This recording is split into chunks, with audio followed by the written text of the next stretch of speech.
It's the Machine of Nonsense, episode 68, and we're talking Horizon and the Batman. I'm your host, Eric, joined as always by Kayla. Hey, hey. And we've got Aaron with us tonight. Hello. Aaron has platinumed Horizon, everyone. Round of applause. We're going to be talking all about that, and also The Batman, the newest movie in the Batman franchise, starring Robert Pattinson, Zoe Kravitz, and a host of other odd characters. Before we get to that, I wanted to touch on Elden Ring, the game of the moment right now. Everyone's playing it. Aaron, this is your first crack at like a Soulsborne, right? Yeah, I've never played anything like one of these before. That's exciting. I really want to get kind of like the pulse of someone who's never jumped into one of these. When this game was announced and leading up to its release, there was a lot of talk about how it was going to be the most accessible one of this franchise. And then after it came out, there was kind of a lot of pushback. Like, no, this is kind of just... like, they've made some tweaks, but it's still a lot of the same formula. Not knowing that formula, what do you think of it so far?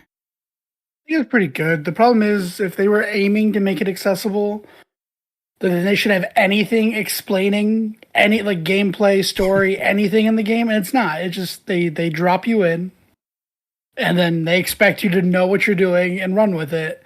And it really doesn't explain the game at all. I was incredibly frustrated when I first started.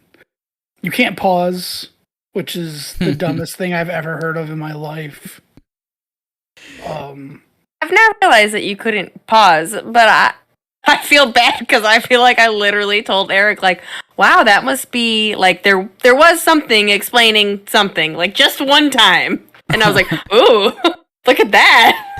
It's explaining this must be what they mean. But you're right, we're not very far in. We're only 5 hours in. And there has been like, how the hell do I crouch? How the hell do I get off this horse? Right, I watched a video on like stuff you should know in the beginning, and there's like all these complicated controls with like switching your weapon to using two hands and switching, like, that is not explained in the slightest by the game. You're just supposed to figure it out, I guess. I don't know. Yeah. So it's that part of it's a little frustrating. Like I said, I'm really upset that I can't pause. Like, that basically means you have to be giving the game 100% attention. Like, you can't be distracted. Like, I've got guys building a deck and a fence in my yard, and they keep knocking on the door, asking for, like, input on stuff. And, like, every time they do that, my character dies. Like, there's nothing to it. I have to die. Sorry, guys. There's a fucking ogre I gotta deal with right now. But other than that, like, once your character hits their stride, and you learn you can, like, kill things in ways where it's not just... stab them and run away while all their friends chase you, which is the whole beginning of the game. It gets to be fun. I can see what people see in it after my character is good enough to kill things. So I'm having fun now. My first 10 hours, I was just incredibly frustrated. And I'm like, people keep saying this is a masterpiece. Like, that's the word being tossed around, masterpiece. Like, I'm still waiting for any sort of story that isn't just creepy people in the woods saying creepy things.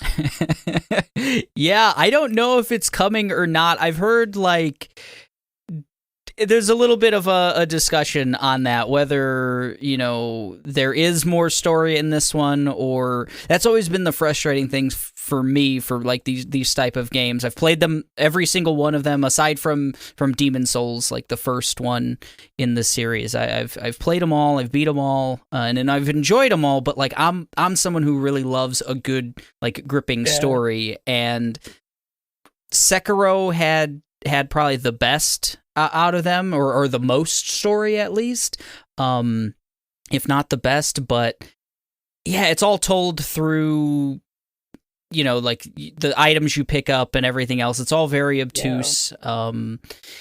And I don't know if this one's going to be any different. We'll see. There was a lot of talk about George R. R. Martin having some input, and then once it was released, there was a lot of like backtracking. There was a lot of like, we limited it. Yeah, exactly. We let him write some stuff. Yeah, I saw that one meme where they're like, yeah, he writes those the messages you find everywhere if you're playing in online mode.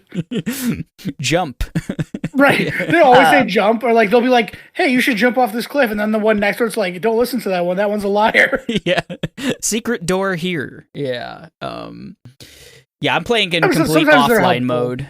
I'm playing it online, like, which is also can be incredibly frustrating because I'll be like in the middle of doing something and somebody will appear in my world and just whip my ass like out of nowhere. And then I'll respawn. I'm like, okay, well that bullshit's over. Let me go back to doing what I was doing. And then the guy's still there waiting for when I go to pick up my runes I just lost. And then like someone else teleports in my world to help me and they duke it out. I don't do anything. And then like one kills them and then they both disappear. Like it was insane. I don't get what that's supposed to add to the game. Mike just texted me a funny story. He said he just turned on the online and he was invaded 3 times in a row, and the first 2 he said he did really well, and he was like, "Oh, these must be bots or something. Like these can't be real people because I'm not very good at the game, but like I kind of like rolled these characters." And then the 3rd time he got completely wrecked, and then they teabagged him, so he knew it wasn't a bot. So Nah, the one time I got completely wrecked, and then he kept like stabbing my body as my screen went black. The first time it happened to me, I killed them. Magic in this game, I guess, is particularly overpowered. And the class I picked is melee and magic, and I just kept hitting him with those giant floating purple rocks, and he died. So nice. What class did you go with? Prisoner. Right, yeah. That was the coolest looking one, honestly. I like that. Yeah, I really wanted to go samurai, but I thought like, I don't know, that doesn't seem very interesting. Like I get they use bows and swords, but whatever. So I went with something else. I'm always drawn to like rogue characters. I wanted to do bandit, but that seemed like it would be hard. So I've heard that's a difficult one. Yeah. So I just picked prisoner. I thought it'd be versatile, and so far it is. Like. I just shoot magic at people when they get close. I just start sticking them, and it's pretty cool. I went. I always go just like the most boring character, so I went vagabond, just like the knight character. I've read that's the shields are. You have a point. Like the shields are very helpful. I don't know how you don't have a shield. I dodge. I killed them so like the magic abilities do so much damage. Like so when I first started as prisoner, and one spell and it takes forever to cast, it doesn't do a lot of damage. So all the times I was killing them with my little it's called like an e-stock or whatever. It's one of those swords you just e-stock. Mm-hmm. Yeah. So I was going around and I was doing that, e-stocking people, e-sticking them, and very nice. And that got to be incredible because it would take like 6 hits to kill the weakest guy. And then when I got magic, those same guys would go down with a spell and a half. It hit them again, and like they would kill him. And then when I got a little bit stronger, it's 1 spell kill, 1 spell kill, 1 spell kill. So magic is definitely really powerful in this game. Nice. Yeah, we're like Kayla said, we're about 5 hours in. So we're like 1/3 is what you said. You were over 15 hours, right? Yeah, I'm probably at about 20 right now. Nice. Yeah, I'm not ashamed to say I watched some videos where they're like, hey, if you're new to this game, watch this. And I found like, oh, cool. I found a really good staff early on. And like, as far as I can tell, the way to really survive at this game is find out where the enemies are too strong for you and just ride your horse around stealing shit and then try to get away from them. Because even if they kill you, you get to keep them. Keep the stuff. So that's always worth it. Right. Yeah, and it does seem like the items, the weapons specifically, are such a big part of making you feel stronger and just more equipped for just the whole game, really. Yeah, that's pretty cool. I watched this one where like if you play a strength-based character, the first thing you do is just find it's like the Battle Master's Shack where you can like buy the Ashes of War. It's like buy whatever Ashes of War you want and then just kill that guy because he's got like the best heavy armor you're gonna get for like the first half of the game. Oh man, well, and it's like it looks like a pretty easy fight, so it's pretty early on. You should never thought about killing a merchant if the merchant didn't attack me first. Let me tell you, that was my go-to when I played Morrowind. I'd roll into that first town. I'd go to the pawn shop because they're the ones who sell the most stuff. I'd kill him, and then I'd slowly sell every single thing in his building until I had enough money to like live on. And then I would just do that to Interesting whatever. take, Aaron. Yeah, Marwin's a hard place to live. You gotta. It is. Dark elves don't have it easy. Let me tell you.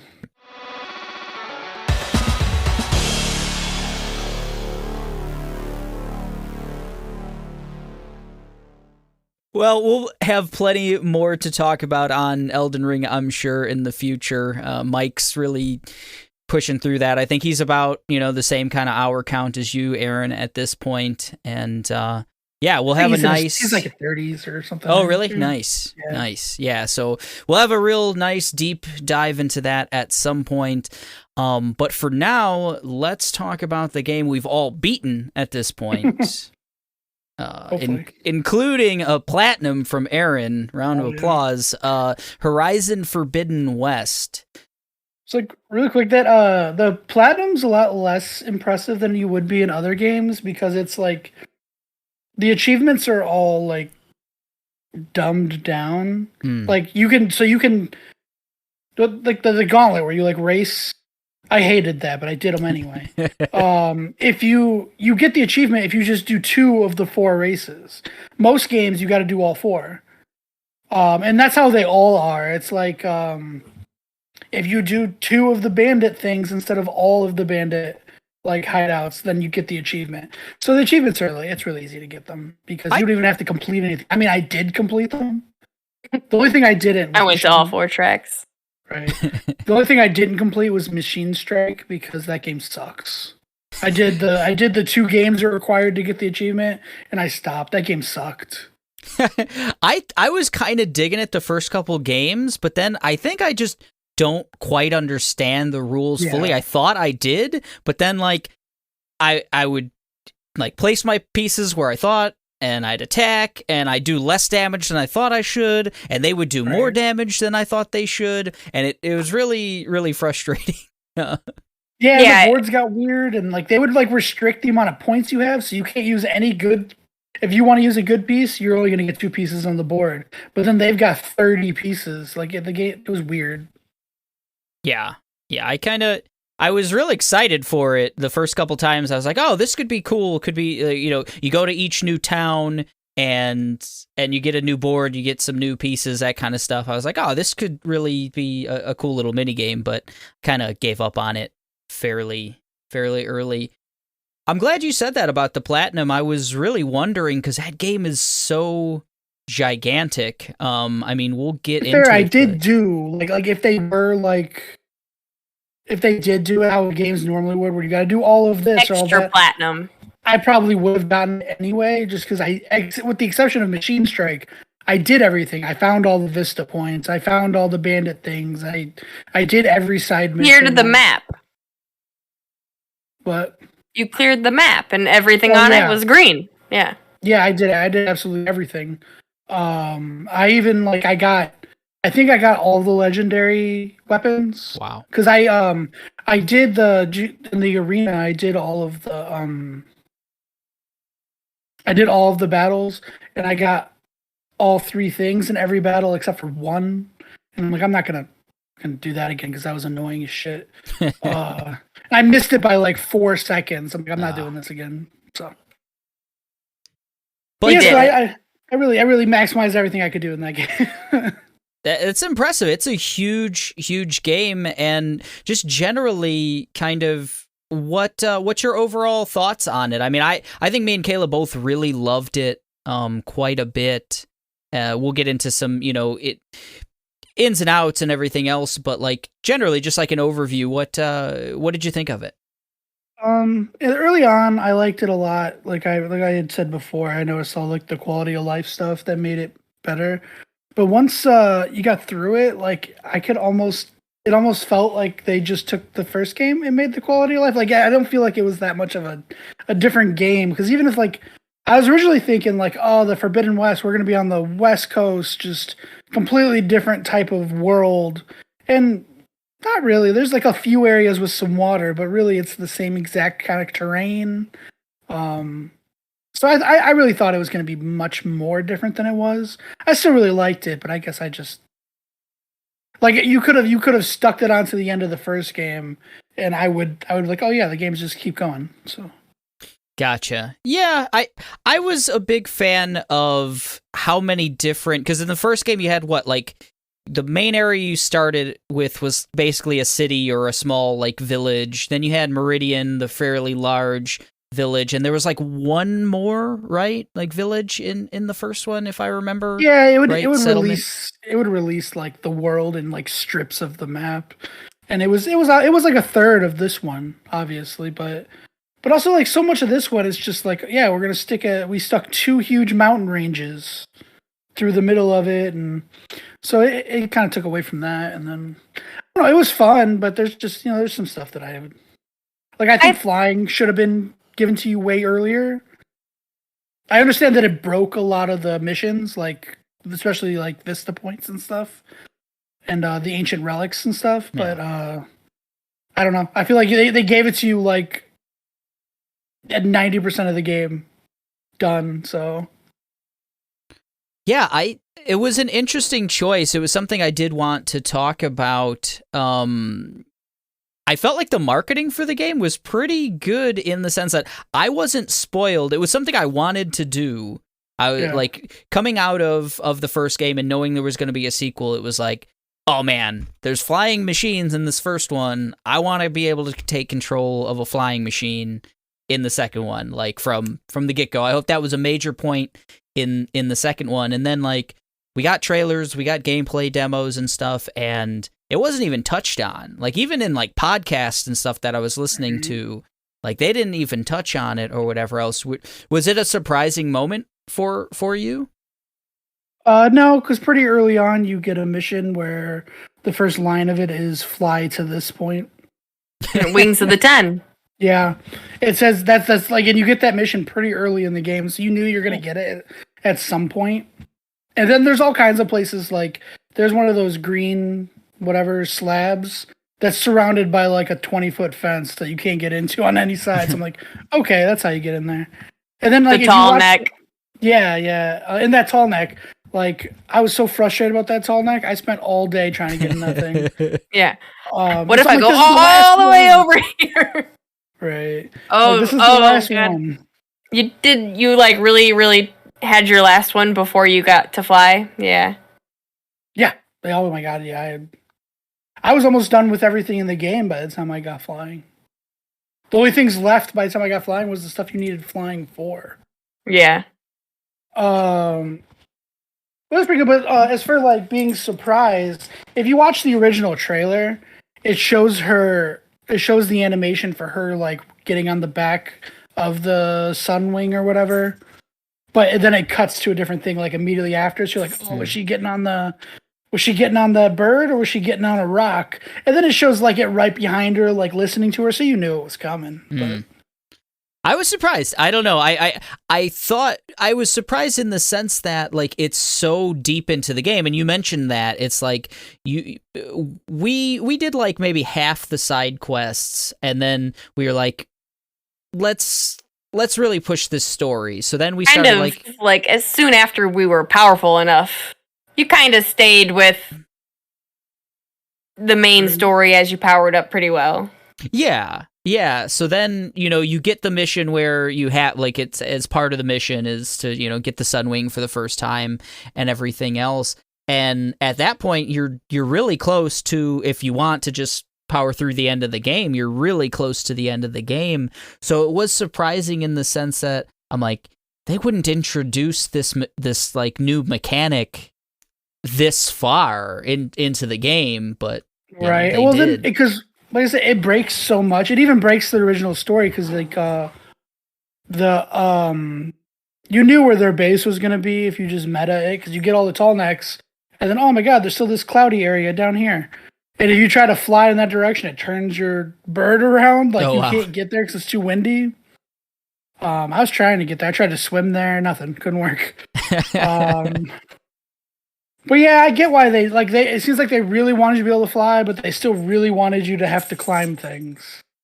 Because like you could just not get any of the relics, I guess they did make them into puzzles for some of them, and then just get the flying thing and fly to where it is after that. Like you don't even have to. I guess like if you knew flying was coming up, you could just wait on getting relics and then.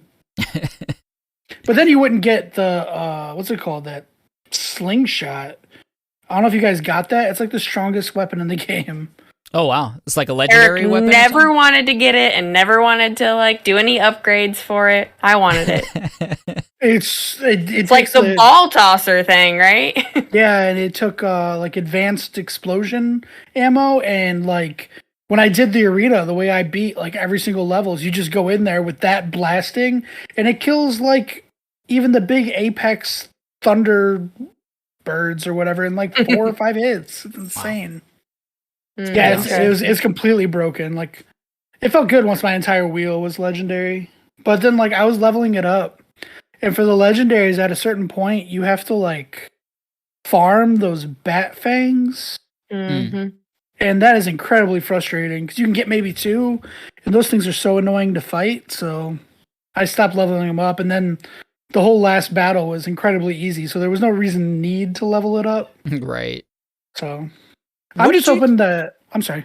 No, I was just gonna say, like, what did you think overall of the weapon changes that they made? Like, everything was elemental in this game in a way that they touched on in the first game, but really like expanded in a lot of ways.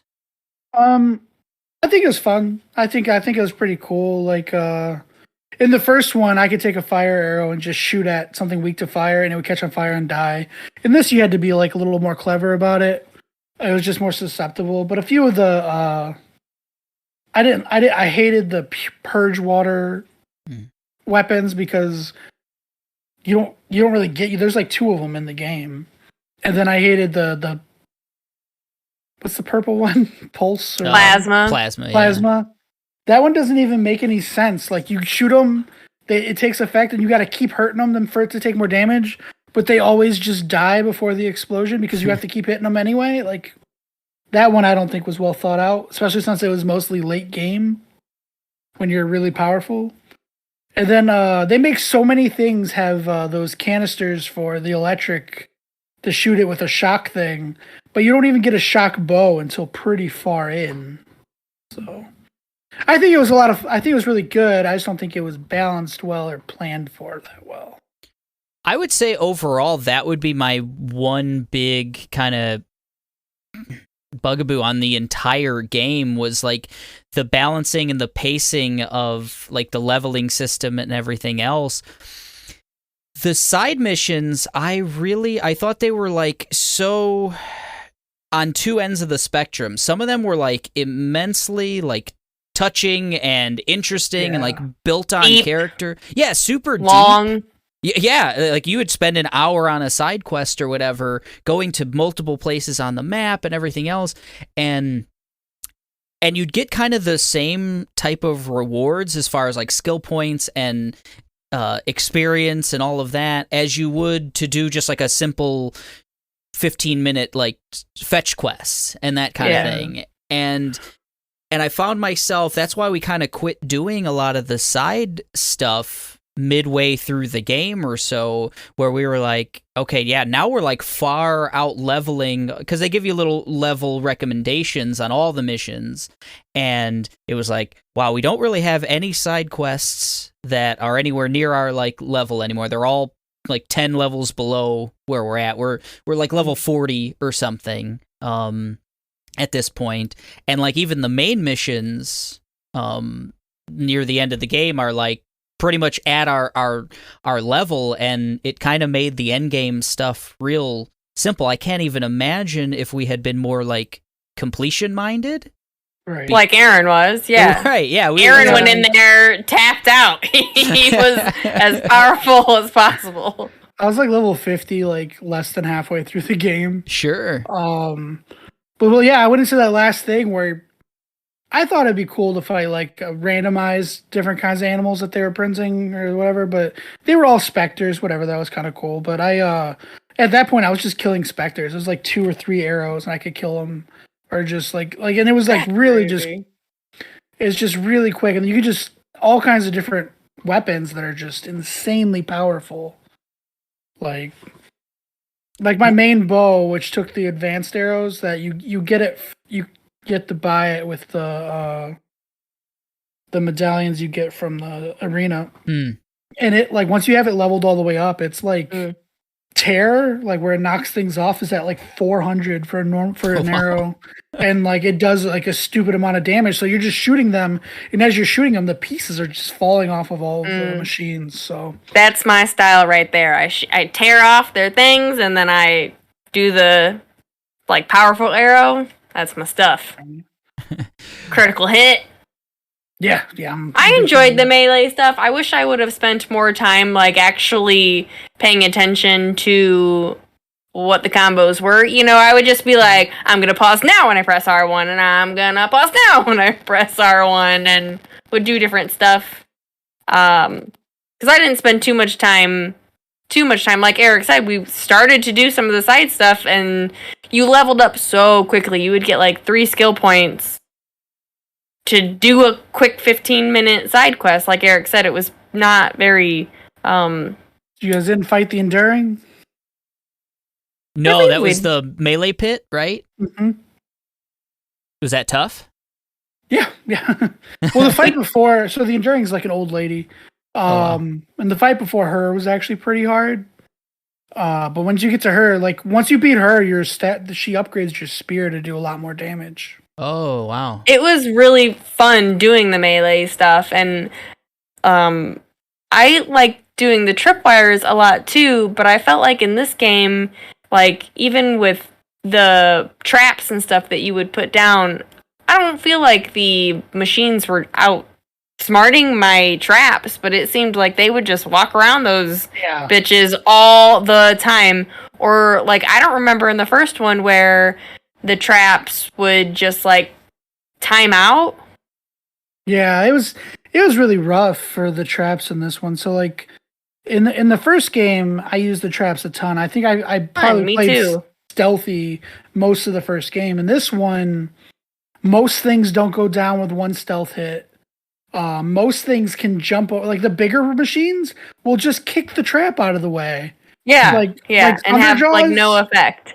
Thunderjaws don't ever fall for shit. Like it's like, so once you're like partway in the game, you fight anything bigger than the otter guys or weasels, whatever they are, burrowers. They just don't work on anything anymore. Like I tried it on a Scorcher, like, and he went down for like 3 seconds, and then it didn't slow him down like at all. It was insane. So yeah, I think they wanted to put a lot more effort into the elemental stuff. Like they tried to force you into having a good selection of that. You did have a good selection of it. There was a point where we had like 20 options on our wheel, which could have, like, when you're trying to be quick, I felt like kind of too is hard to make sure you were on what you wanted. At one point, it just became too much where I'm like, I want my handy ones, you know, I don't want 20 options on my quick menu necessarily. Yeah, I don't think I use the war bows at all. Like they just, the ones that are supposed to use them close range. Yeah. They're just like, they're the fast ones. They have terrible aim too. Fucking terrible. I don't care if you were close range. The only time I used those was when I like wanted to light up a glint hawk or something because they were weak to fire, and you can just like put 10 arrows in them real quick and then they're done. Right. I love the throwing, the spear launchers. Those are so cool. Yeah. I got the last one you get for, I forget which mission. I think you have to do all of the bandit camps or something. And it's called like, it's like made for knocking like flying machines out of the air. It's like it hits and then like it's a huge explosion that always takes like half their life away. That one's a lot of fun to play with. Some like to put us myself personally on a little bit more of a question. What's our first question? I had an answer all going in my head that I wanted to like segue over to, and I lost it. Just like our favorite moments, areas, encounters, anything like that. Before that, there's like just general, like which I know we've been just like BSing, but like I want to make like a strict point, I guess you brought up the bandit camps, and that's what started my wheels. Maybe I just got excited. I really missed the dude from the first one. I can't remember his name, but I feel like the bandit camps in the first one were just more fun. I don't know. They had more like more writing on them. Like these kind of really felt just like they were random thugs. I don't know. They were weird. Yeah, I could just. And if you wanted, you could always just go in, kill one guy, leave, and then you beat the bandit camp. Right. He was a Karja guy, right? Yeah, he was like a assassin kind of dude. Yeah, he was like wild, and he would like meet up with you sometimes. I liked him. I missed him. Another point. What we liked and disliked. That's the question. We got this shield. You see it right away used as a shield. Other guys use it as a shield. I want to use it as a shield. Why can I fly with it, but I can't block things with it? Everybody else is blocking. Right? You gave me the stupid tripwire that makes a shield, which, cool, if I want to stand in one spot. And then you never used it. you should be able to, like, make that work on the shield. I thought for sure you were going to learn some fighting moves of spear and shield, which would have been amazing. Yeah, me too. But no. And then even then, they expanded the melee fighting, but it's only beneficial when fighting the bandit or rebel champions or rebel leaders, or in the melee pits themselves, because none of those moves work on the machines. Like, you start to do them and they just knock you down. Yeah. Like, they take too much time. You get like one stab in and you have to roll, and you can't. I did like doing the heavy on a machine though. When you did get it, it was nice. But you can't do like an 8-hit combo on any machine.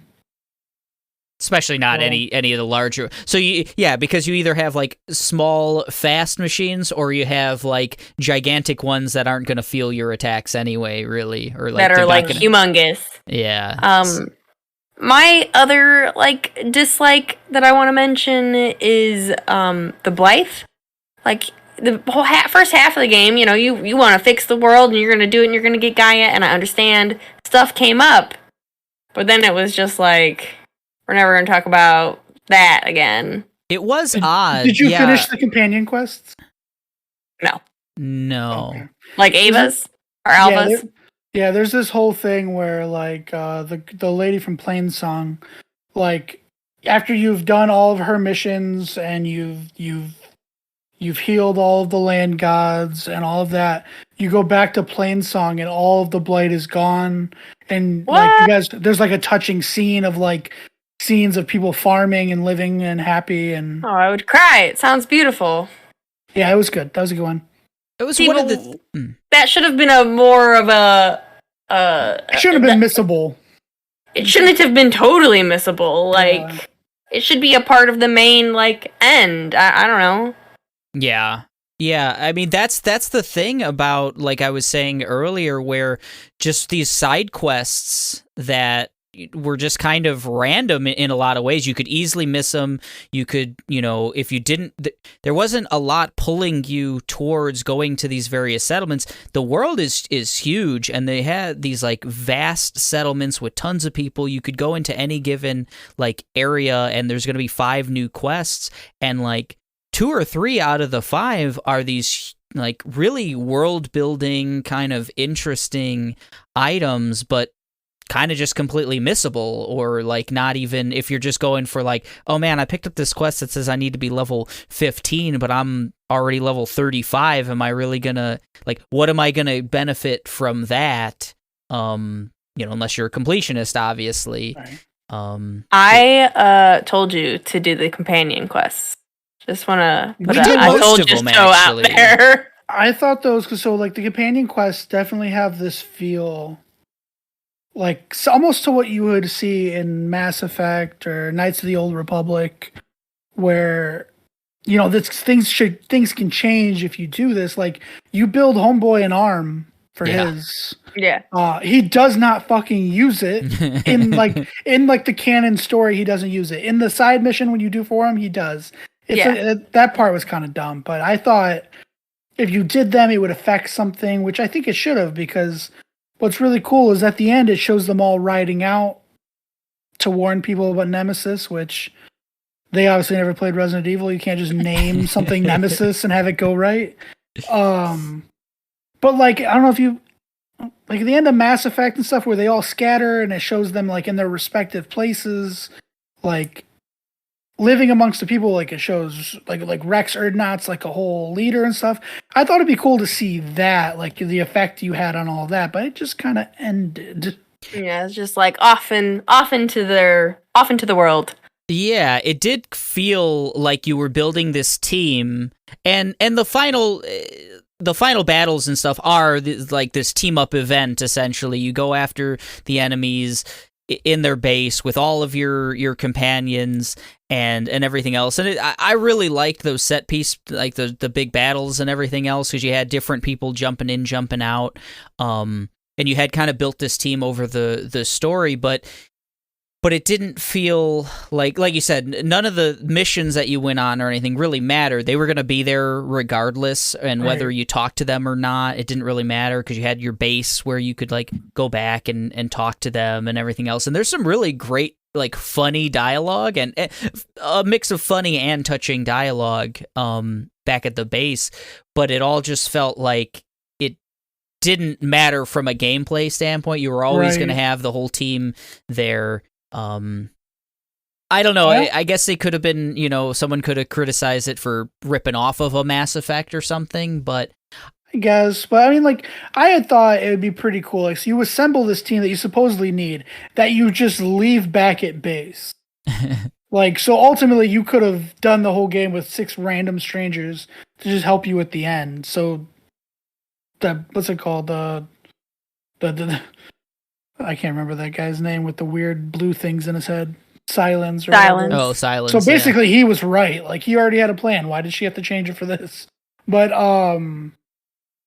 so like I thought it would have been better. Like, whenever Gaia's like, go out and get this. Like, if you did it as like team missions, so you got more to know them. Because I didn't spend time at the base unless there was a mission that had to be done there.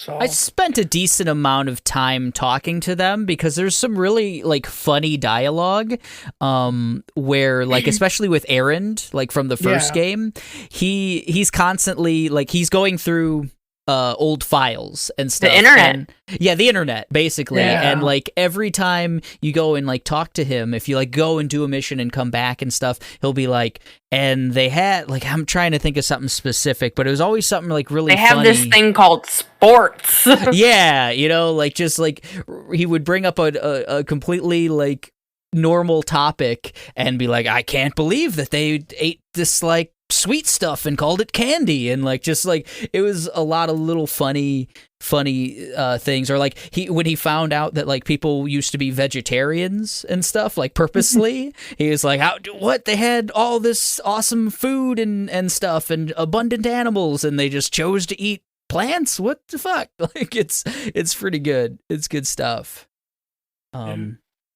But speaking of just like world building and all that, I think that was what really drew me into this game. It was beautiful on one hand. I really thought it was a really beautiful to look at game. And then the world building, they do so much to kind of expand upon, like they bring in new civilizations and there's a ton of like backstory that they give throughout the main story missions mostly. But like, what do you think of like the Tenakth, their whole how they worship like it's like the 10th Airborne Division or something, right? They built their whole culture about it.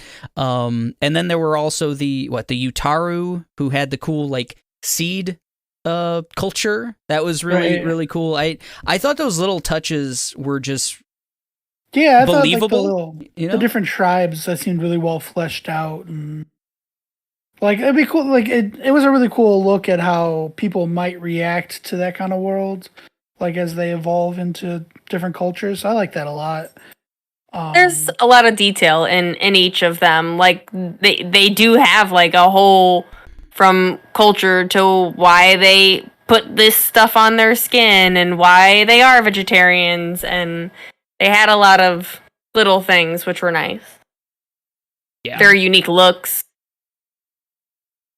Yeah, that's the one thing also. I mentioned it early on in the game, but like the character models were very unique. Like if you went into a new like little village or whatever else, they weren't super densely packed with people, but if you did look, like the people were they'd have different tattoos or different like clothing, armor, helmets, like very like unique from person to person, especially in cutscenes. I really like that. I didn't see a lot of like duplication or just like copy paste of like everyone was the same like skin tone, everyone was the same, size or age or anything else. Like there were just like a lot of different races too, like all like intermingled, and that would kind of make sense too in 1,000 years into the future, that like there would be a lot of like forced kind of like diversity in that sense.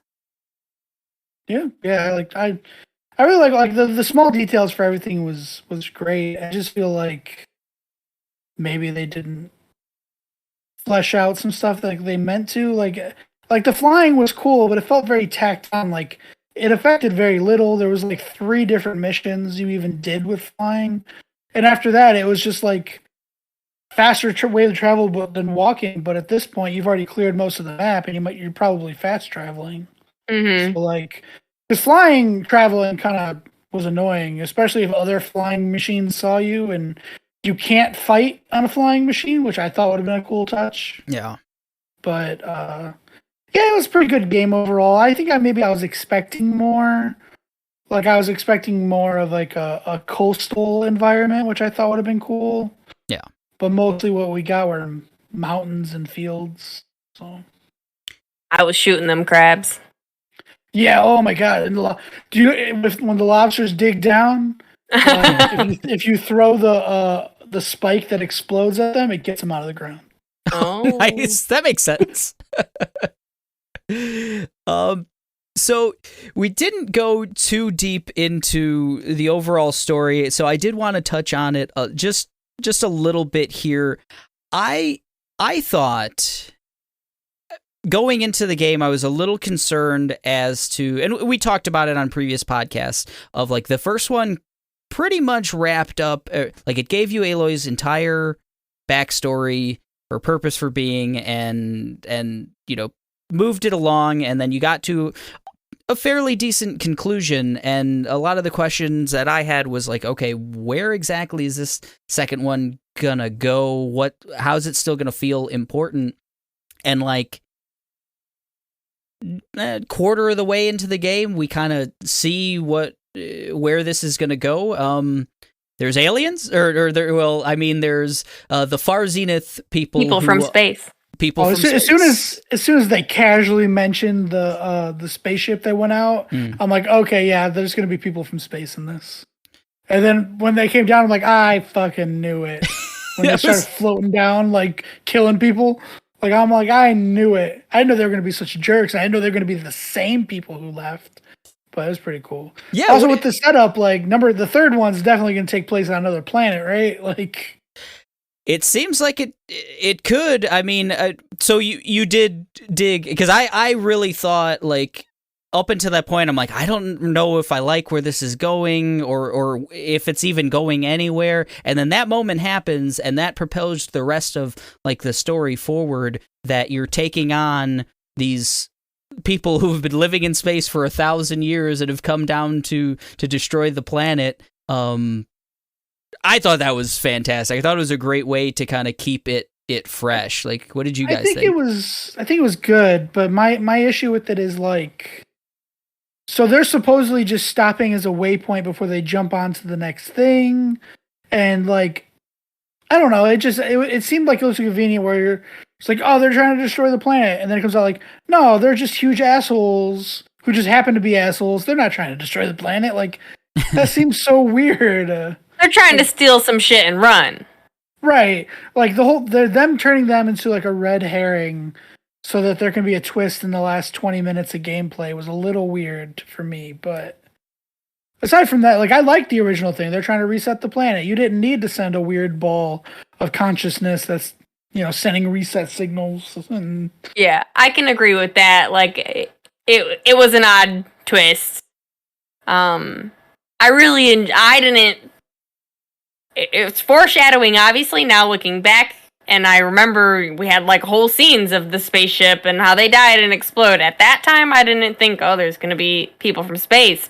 So when the reveal happened, I was definitely shocked. Especially then with that part comes Beta, which was a what the fuck moment as well.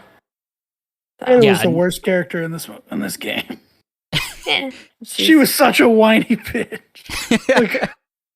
Like Aloy is such a like they just had to emotionally spring Rust on me out of nowhere several times. But aside from that, like Aloy's had it so much worse than Beta, but Beta is so like cringily annoying. Like I hated her. I loved every companion. I hated Beta. Well, I think you're supposed to, because it's even funny, like, Aloy, I don't know if you ever went in the base and, like, looked at, there were, like, little points of interest in the base where you could just, like, talk to yourself as Aloy, and she would outright she basically said what you just said, like, why is Beta being such a bitch? Like, what is going on? Like, we're all in this together, everyone's on the same page, we want to save the planet and everything else, and Beta's being a fucking Debbie Downer, like, it's pretty good. So yeah, like you mentioned with Nemesis and kind of the twist ending and everything else, definitely looks like they're setting it up for a sequel or multiple sequels.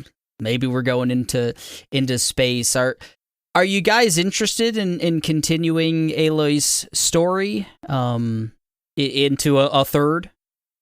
Well, that's what I think is interesting about going to another planet, because I think this planet's story is kind of done.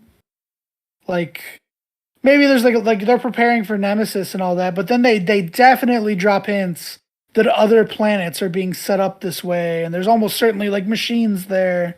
I think it'd just be cool to see, I don't know, what other planets have to offer, because like I said, like the terrain in this was pretty much the same to the first one, and if they keep it on the same area, I think it'll be the same in the third one. I don't know how long they can. They go to the East Coast now. Right, go to the East Coast, and well, you go to San Francisco, and it's like, oh, look at all the buildings, and there's 4 fucking buildings. Yeah. And you can fly from San Francisco to Las Vegas in 6 minutes.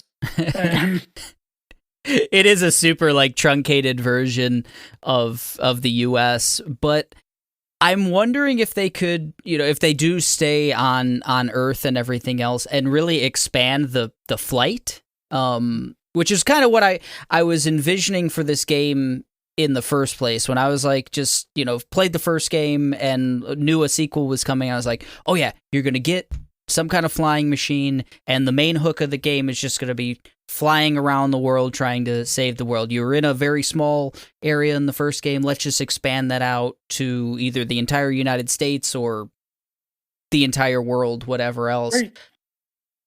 Well, they had Maybe you could do that. That was honestly the best character in the whole game. The one who's basically a priest because she has a focus and she gets to read the information. Yeah, they came from like Europe or some shit. I think like, that's from Hawaii. Oh, was it? I think they had the most interesting backstory, and it was not focused on at all. Like that, like them and where they came from was the most interesting part of the game. Yeah, and they didn't focus on them at all.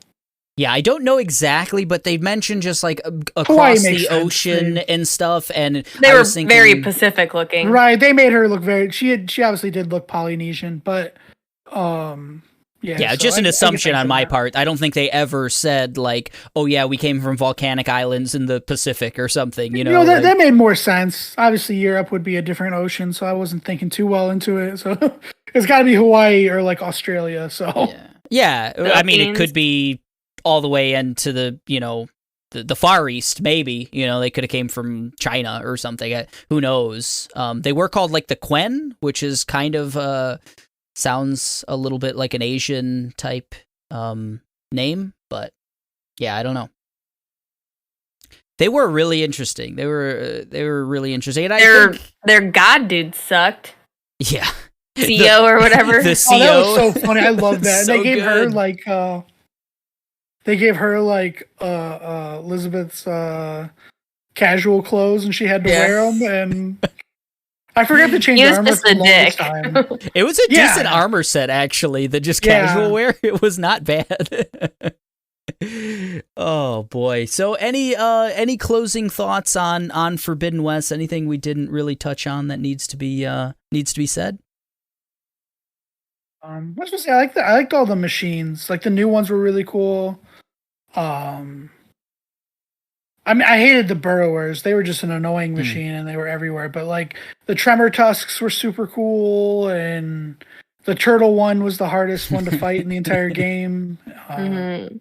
But they were all really cool, and a lot of them had really cool way. Like the rolling one, Mhm. like that has such a cool way of fighting it, where you shoot the engine off, and I like that there were multiple ways of fighting everything. I like that a lot. Yeah, they do a pretty good job about like, oh, kind of whatever animal it is, it has like a hook and it has a use and it has a weakness that you can use.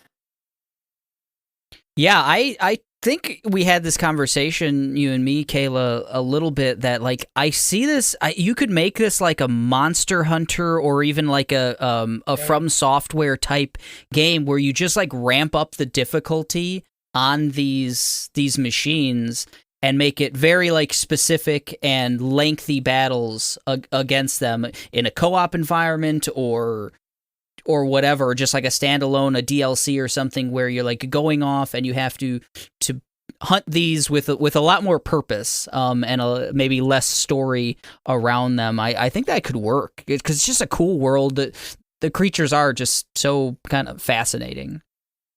Yeah, it's pretty great. I wish there was underwater combat. Like I agree. The underwater stuff was so cool, especially when you got to breathe. But then it's like, okay, cool. I guess I'll swim away because I can't stick something. And they were so hard to fight when they were like in the water. Like there's that tall neck that you have to repair that's like in the water. Oh yeah. And you go to this little tiny shack that has the like gator ones by you, and like I'm throwing a spear at him. I can see his fucking head, but it wouldn't hurt him. See, by that point, I learned braced shot with the precise arrows. That kills like all like smaller robots and like Even when they're in the water? If they're towards the top of the water, yeah. Or I would try to like throw a spear at a fish. I'm like, let me get that moonfish. No, Yeah, I wasted so much ammo trying to catch fish that way because I Me think that's how too. you caught it that way in the first game. you could shoot him in the first game. I swear. But now you just got to swim after them, and I didn't know that circle would push you forward for the longest time. So I'm just swimming at a normal pace trying to catch these fucking fish. I eventually got them because obviously I maxed out all the pouches pretty early on. But I enjoyed hunting a lot. It was fun for me. yeah, I was still shooting stuff even after my pouches were all maxed out. Yeah. Like, I'm not gonna stop this. Just murdering animals for fun. Right. Well, then there's Classic also the mechanic of like eating food. I never used. Oh, really? I eat food like twice, and then I would never remember I even had it. Oh, that brings up to my biggest gripe with the entire game was the item wheel. Because it would list everything you could have, and you'd have to go through like 20 things just to get to the one potion you have. Yeah. So like it that was so unwieldy and frustrating because like if I died, it was just because it was listing like 6 potions I had 0 of. Well, I'm trying to get to the one I do have, and I passed it. Like, oh, fuck, cool, I'll get some. Yeah, Eric, you're like we're- traps and stuff are on that as Yeah. well. So But Eric, weren't you listening to a podcast the other day that I feel like I heard them mention that there was a way to fix that? Oh, is there? you know, you might be right, but I don't think we ever figured that out. I mean, or No. really delved into it because we Never had looked the same around at it, but kind of issue where, yeah, if you're mid battle and the battles are fast and everything else, and you want to scroll through using the D-pad to scroll through 5 traps, 5 potions to get to the one thing you're looking for, it can be really frustrating because it's a quick game. You gotta like really be on your toes fighting the robots. All right, so Kayla, like it, love it, don't want no more of it. Horizon Forbidden West. I love it. Aaron, like it, love it, don't want no more of it. I love it. I want more, but like it's like they've got like one more chance of making the same game again before I'm like, okay, I'm done. Welcome to Dark Souls. I've been burned by Pokemon too much. Like, they drew me back in with Arceus, but they released the same game for decades, and I'm really hoping Horizon, the third one, it's not like, but wait, guys, we moved further this way in the country, but you can't tell. It's the same thing. Like, okay. The monkeys were cool too. Those were different. I fucking hated those. The redwoods were cool. I liked the redwoods. It's alright. I mean, I was in that area for such a short amount of time. They put so little of the game in that area. Like, yeah, there's a couple side quests, and then you're done. The only time I went back is I had to get like 4 Apex Fireclaw sacks or whatever, where like you can't shoot them and make them explode, but you still have to kill them, and that's like the only place they are. So that's the only time I was really spending there. Well, what about you, Eric? I think you hit it on the head there. I need to see, some real big leaps in the third one. I did love this game. There was more about it that I loved than that I disliked. I mean, I felt like it was beautiful. I really liked how they expanded kind of the universe, kind of literally in some ways with space stuff. But a lot of the same gripes that, the controls were a little hit or miss. I would have liked to have a better climbing system. I really like what everyone's taken now from Breath of the Wild, climb anything kind of situations. All of the Assassin's Creed games have it. I kind of it works. It's a system that I really do like. And I think Horizon could have benefited from something like that. And I could see that, if we get the next game in a couple years, I could see something like that being in there, or making flight more, just more important, Right. But yeah, super, super excited for whatever comes, and I'll be right here for it. All right, so that was our discussion on Horizon Forbidden West. And now on to our The Batman spoilercast featuring Tomas.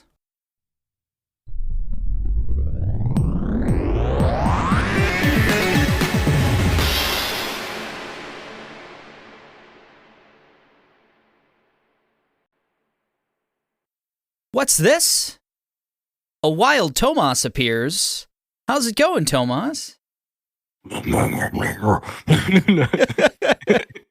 my best Batman. It's a combination of like all 10 Batmans. Yes. Up to this point. I would say so. I think he said, "I am vengeance in Pokemon." Actually, so that's if Batman was a Pokemon, that would be his cry on the original Game Boy. So Tomas is jumping in to talk the Batman. We've already had our Horizon discussion. Start us right off, Tomas. What did you think of the Batman? First off, this is for Mike. Elden Ring. There's my plug. Haven't played it.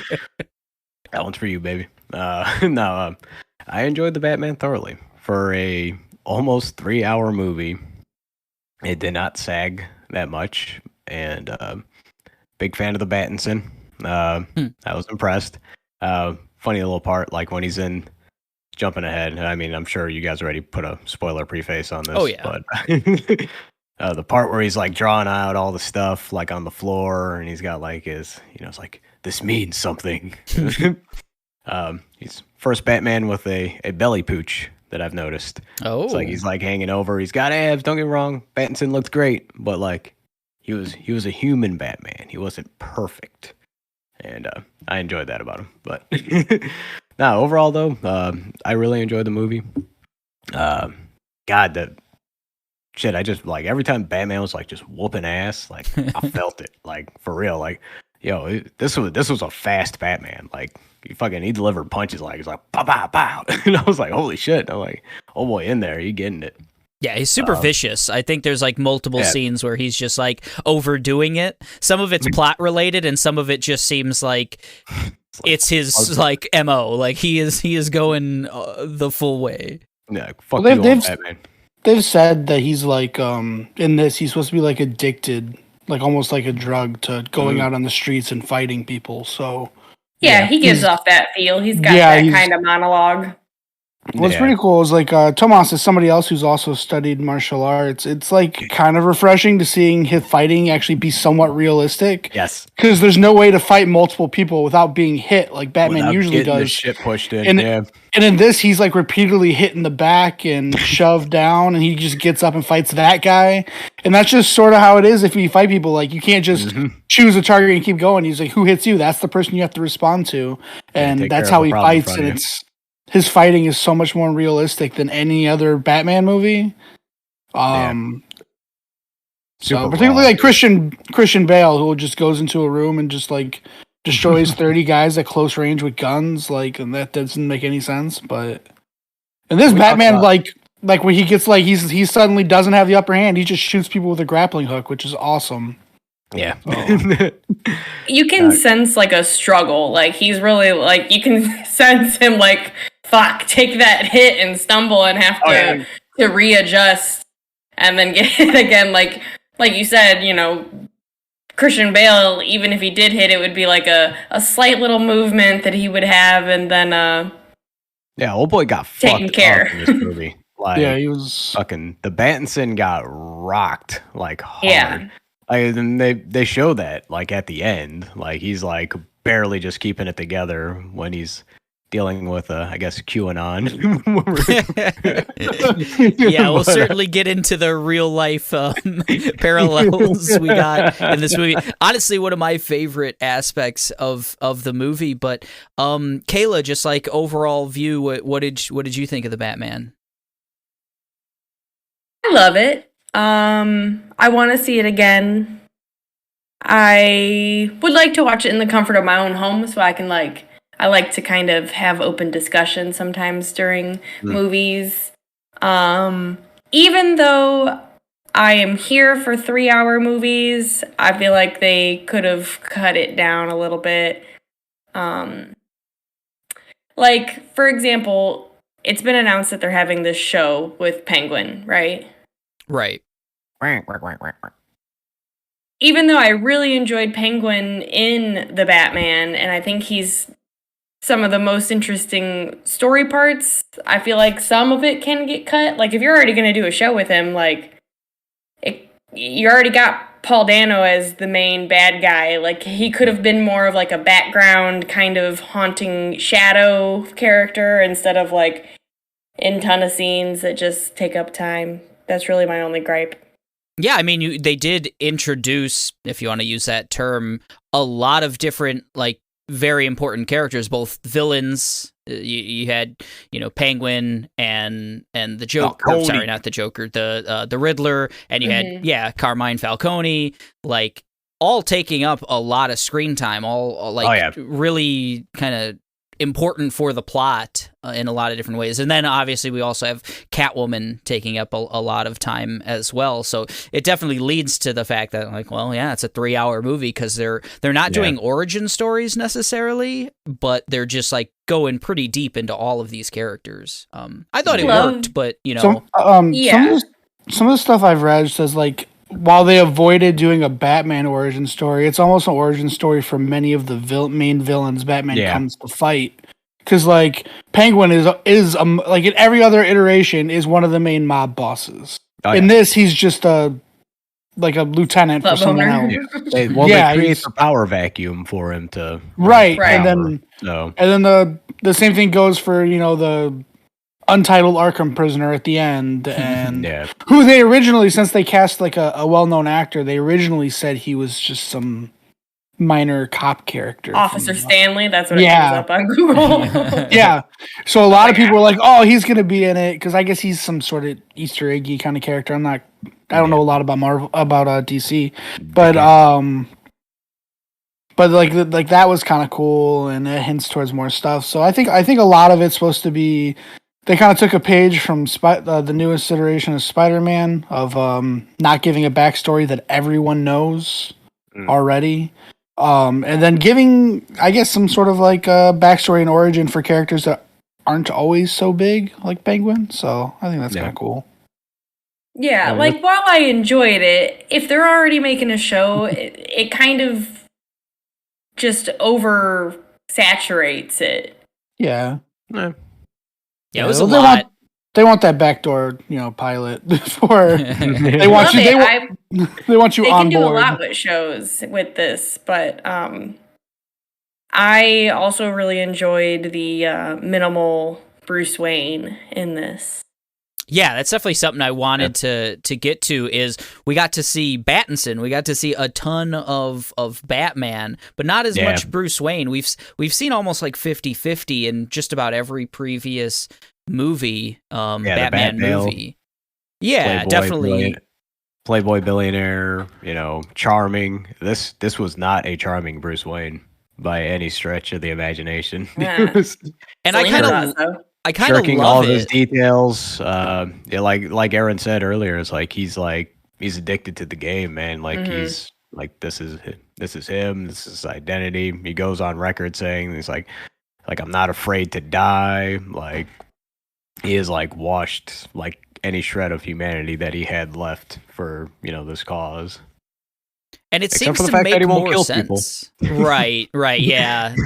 No but guns. I mean, that type of Batman seems to make more sense, or that type of Bruce Wayne, whatever you want to say. Like, yeah, he's a weird dude. Like anyone who is gonna just like, instead of taking my billions and just going off and doing my thing, I'm gonna wear a suit and a mask and go out and just beat the shit out of people for like, yeah, like you got it. There's something wrong with you, like. Well, and they play at that too. It's like he fights sociopaths, and he's also a sociopath, and they nod at the he pulls the mask off the guy. It's like who are you? He's like, I'm vengeance. And like no.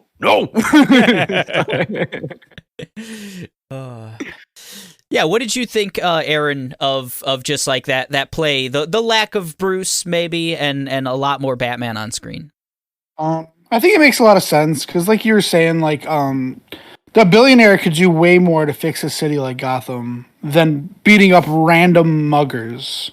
Like ultimately, that guy in the very first scene, it would have sucked to get beat up by those dudes.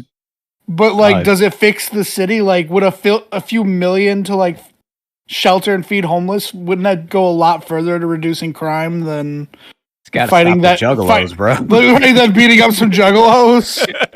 The guy with half the paint, he can only finish half a 2-liter of Faygo. So. Right, that's why. Okay, now that you've given the juggalo defense, I think you're wrong, Aaron. I think he should put all of his energy into beating up juggalos. So, like, I think they do a good job, like, showcasing that, like, he has to have something wrong with him to be fighting at such a low level, low stakes crime, and think he's making a major difference. And I think towards the end he starts to realize that. I think because they've already said they're doing 3 movies of him or whatever. Well, I haven't heard a number necessarily, but it definitely seems like I know.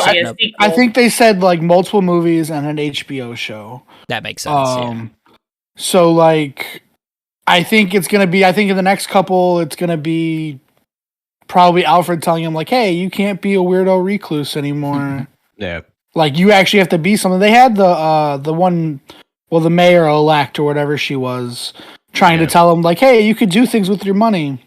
Which is funny, because I actually thought she was the bad guy for most of the movie. Ooh. Interesting. Because she comes up and she criticizes him for, like, not using his money to help people when his dad did. And then, like, not too long after, the Riddler starts leaving riddles about basically Bruce Wayne not helping people. And then if you look at a lot of his riddles, it keeps saying the real you, and her name was Rial.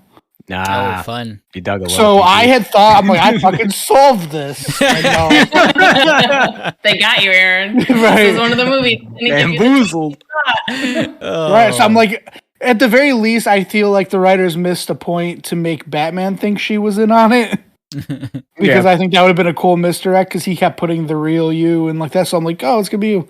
I do think it was kind of obviously a huge spoiler here. I think it was kind of a little slightly anticlimactic, where it turns out he doesn't know that he's Bruce Wayne, and he just thinks Batman is the real him. So that's why he's been saying that. So really, he had no worry of being unmasked to people. Right. No, But other than that, it was pretty good. I really love the characterization of Bruce Wayne the way he is.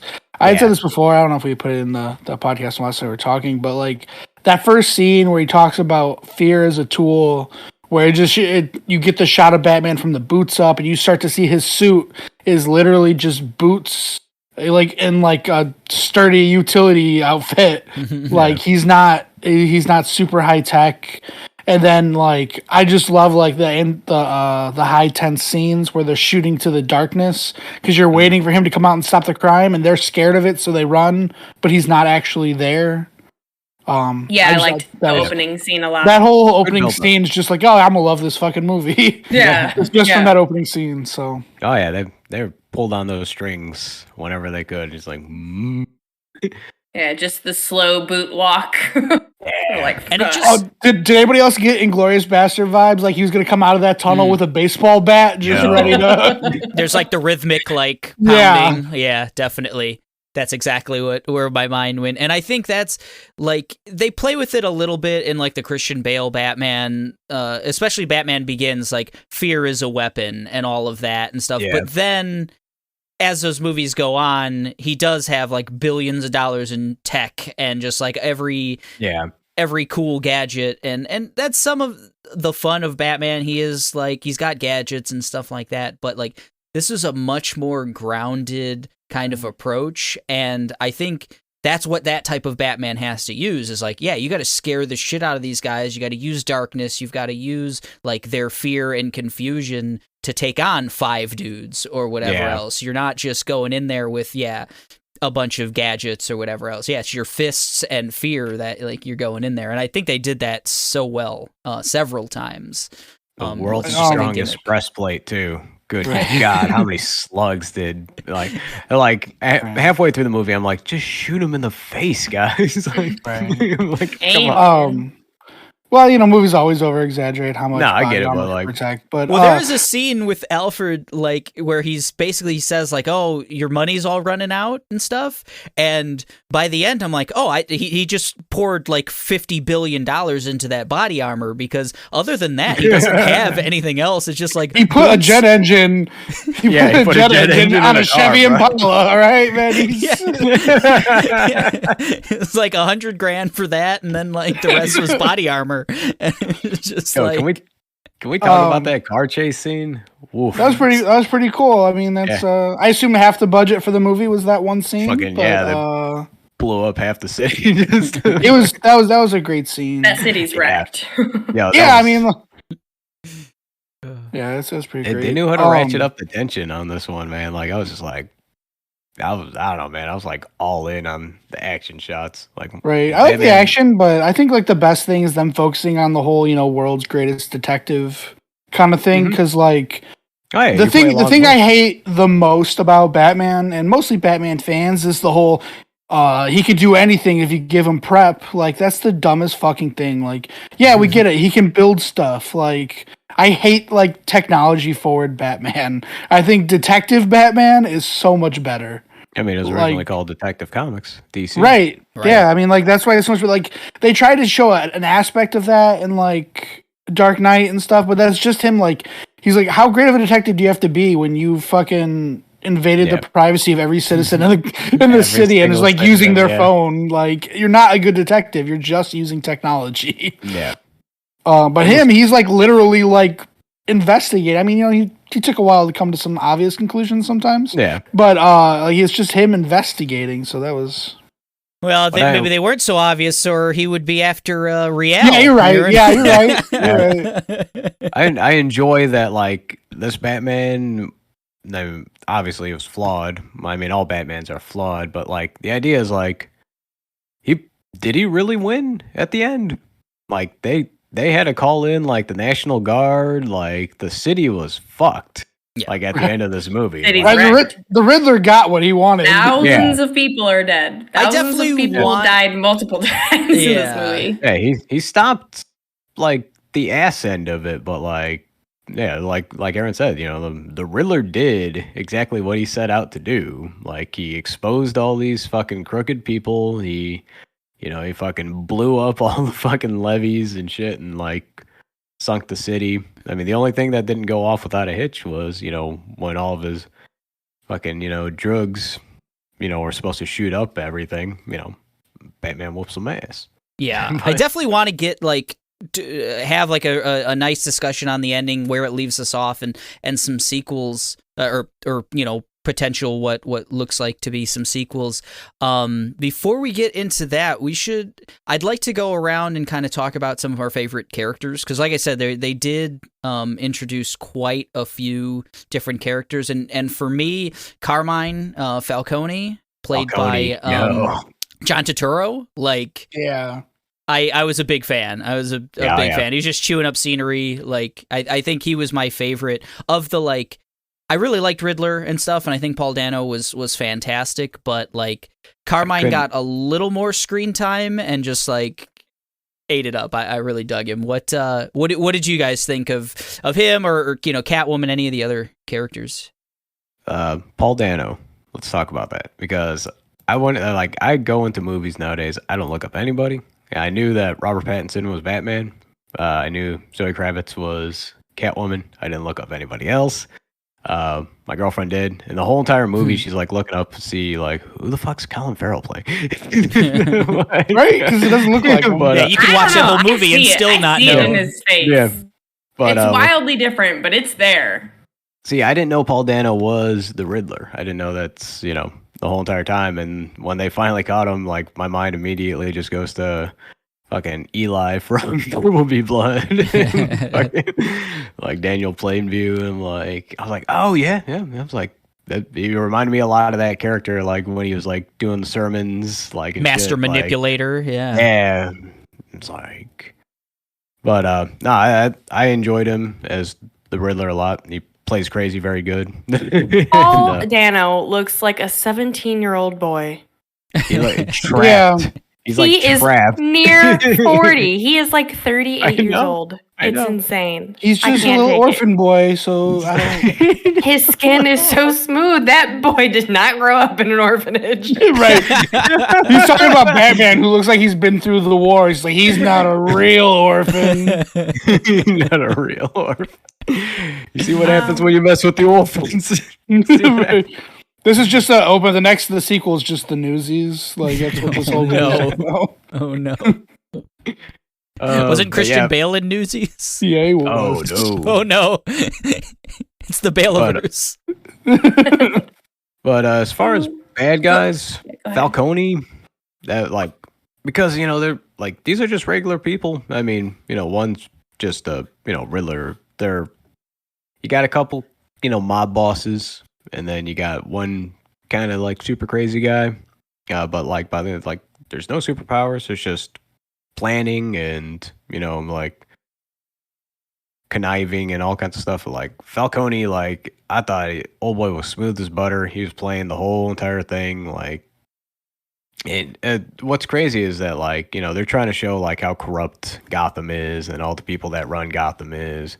And this motherfucker's just walking around he owns this city, and he does it. He had that big dick energy. He's swinging all over the place. So I thought as far as bad guys, I thought he was probably my favorite. I enjoyed the Penguin a lot, what they did. I talked about the car chase scene. That's one of my favorite sections of that movie. Because you know the Batmobile's coming. You see that engine just hanging there for 5 scenes in the fucking in the Batcave or whatever the fuck you want to call it. To me, my mind immediately went to Ninja Turtles 2, the subway. Where right, I was thinking. I was like, did they film that in the same fucking subway? That's awesome. Secret of the Ooze. I mean, Daredevil and the Turtles have the same origin, right? So it's only for a little while they're owned by the same company. That's not canon anymore. Oh, well, it's in my heart canon. Yeah, I mean, it's like I said, it's hard to choose who's a favorite villain because everybody got adequate screen time in this movie, a good amount. It's I want to see more of the Penguin. I could have done with more Commissioner Gordon.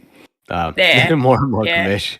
That guy's Well, awesome. he's not No, commissioned Jeffrey Wright yet, right? is fantastic. That actor's amazing, and like I didn't really like the show Westworld much because I thought it was a little It's all over the Right. place. right and like really like to I don't know, I can't get into it. My wife loves it, but I can't get into it. But he like the first season of that show is pretty good, and he's probably the best part of that show. No, I agree. He does such a great job, and he does an awesome job at this. I love that's what I want to get to the I love how the police treat Batman. How they would treat somebody Yes. he's effectively creating, whether he's victimizing criminals, but he's effectively creating more crime. Yeah. Like, and then they given him a spotlight. Like, how frustrating must it be to be a cop who has to like live in this city and do your job, and he's just going around beating the shit out of people.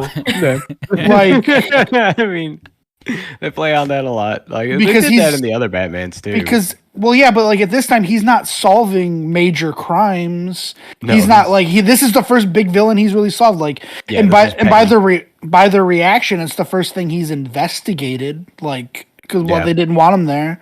So like he's literally just been a guy going on and just beating up juggalos, and all of a sudden now he's like investigating the death of the mayor. Like their reaction is just so spot on and exactly what it should be.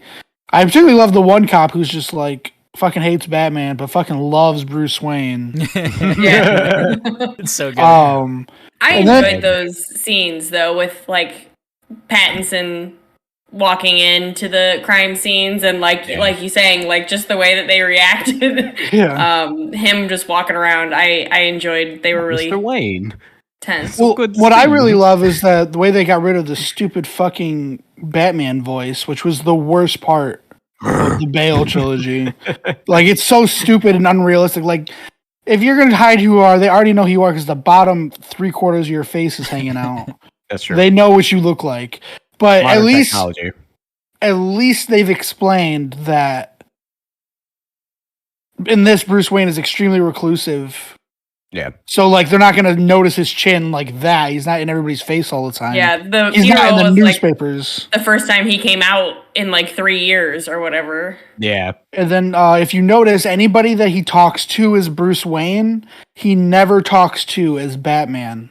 Like that same cop later on who knew Bruce Wayne, he only points and gestures. He never actually talks to him. Yo, He doesn't So talk he- a lot as Batman at all. Right. No. But Yeah, which I think enjoy. I think he does a good way of not giving himself away because he realizes he still needs to hide his identity. Yeah. Whereas Christian Bale, I feel like 3/4 of people would be like, "Why is Bruce Wayne walking around a fucking police station dressed Yeah. like Batman?" Like, it's not It's like, I know that jawline. right. The jawline, the overdramatic way of talking. One fundraiser with my friends. You'll never have to raise a penny again. Why are there Lord. two of them? You know, the two twin Right. brothers. We talk about the nods of like, he's like, oh, maybe he'll return to the scene of the crime, and like Batman's the one returning to the scene of the crime. It's like there's a lot of duality in this movie. It's like they play on the fact that like Bruce Wayne's pretty fucked up in the head. Like probably shouldn't be doing what he's doing as Batman. So What I love is even as Bruce Wayne, he's not a different person. Like he's not like 'cause he's fucked up Bruce person. Wayne. He's at the funeral and he's still like getting in the face of mob bosses and accusing them of things. No, he was running up on what he thought was Selena. Dude, pump the brakes, yo. Like, what were you gonna do? that's your girl, You met her, man. like, Chill once. out. You're like, who the fuck are you with? Like, who the fuck are you? I don't even know you. Bruce Wayne. Just off of boots, like she's the Right. only thigh-high boot-wearing person in the entire That hangs out with Gotham. mob bosses. Jeez. Right. Yeah. Pump the Well, Well, like brakes. every time he's gonna tell her who she is, she just like real quick before you tell me your identity, let me have a 10-minute tirade about how big of a piece of shit Bruce Wayne is. Oh yeah. Then I'll tell you then tell me who you are. Right. Might hold off on that one. That's why he let her leave the city. Like he's like, I don't need that negativity in my life. Like, can't have this girl around. Yeah. let's see her fight some juggalos. I don't. For real. I really do. While we're on the subject of Selena and Catwoman, I really liked.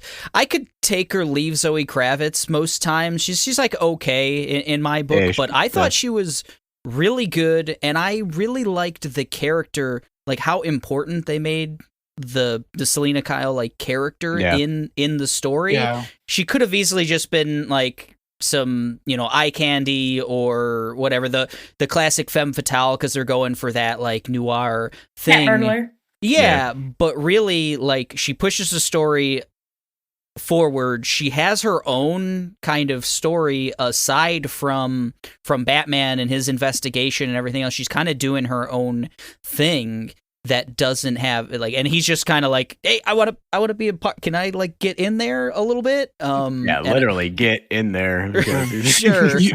You have a lot of cats. And she never closes the fridge. But he's real standoffish still. I don't think she had a lot of food to spoil. She's all about wasting energy, man. She's subletting. She doesn't care. Like, what did you guys think of Zoe's performance? Just like Catwoman, all the above. You could start it off, Kayla, if you want. I liked it. She was darker, like you mentioned. Sometimes in the like she's a cat burglar, whatever. So her path would cross Bruce Wayne's, or should I say Batman's. And that's what it usually is in the past, but I did enjoy as well that she was like a main piece that pushed the story forward. I liked the scene where she has to wear the contacts and she goes in there. Triggering scenes as the female on this cast. Yeah, I don't want to be in that club. No, thank you. Weird sexual shit with her father. I don't like that either. Yeah, it was a little creepy. Yeah, that plot line, it was interesting because I had just watched a couple weeks ago The Long Halloween. There's like a 2-part animated movie. I guess it's a pretty famous like comic run, but they made it into a 2-part animated movie. It's on HBO Max. And a main like twist in that is that like Catwoman and Carmine Falcone are father and daughter, and that's what we got in this movie as well. So it was kind of like, oh, cool. I'm one of those. Oh yeah, I read comics and I knew that kind of thing. It wasn't. It was cool that they kind of wove that into it. I like that. Yeah, I had no idea. She definitely has a very broken spirit and personality. So I don't know if it'll go anywhere else. We'll see. Maybe not. It is interesting where they leave her, like leaving the city, and kind of her whole plot did wrap itself up.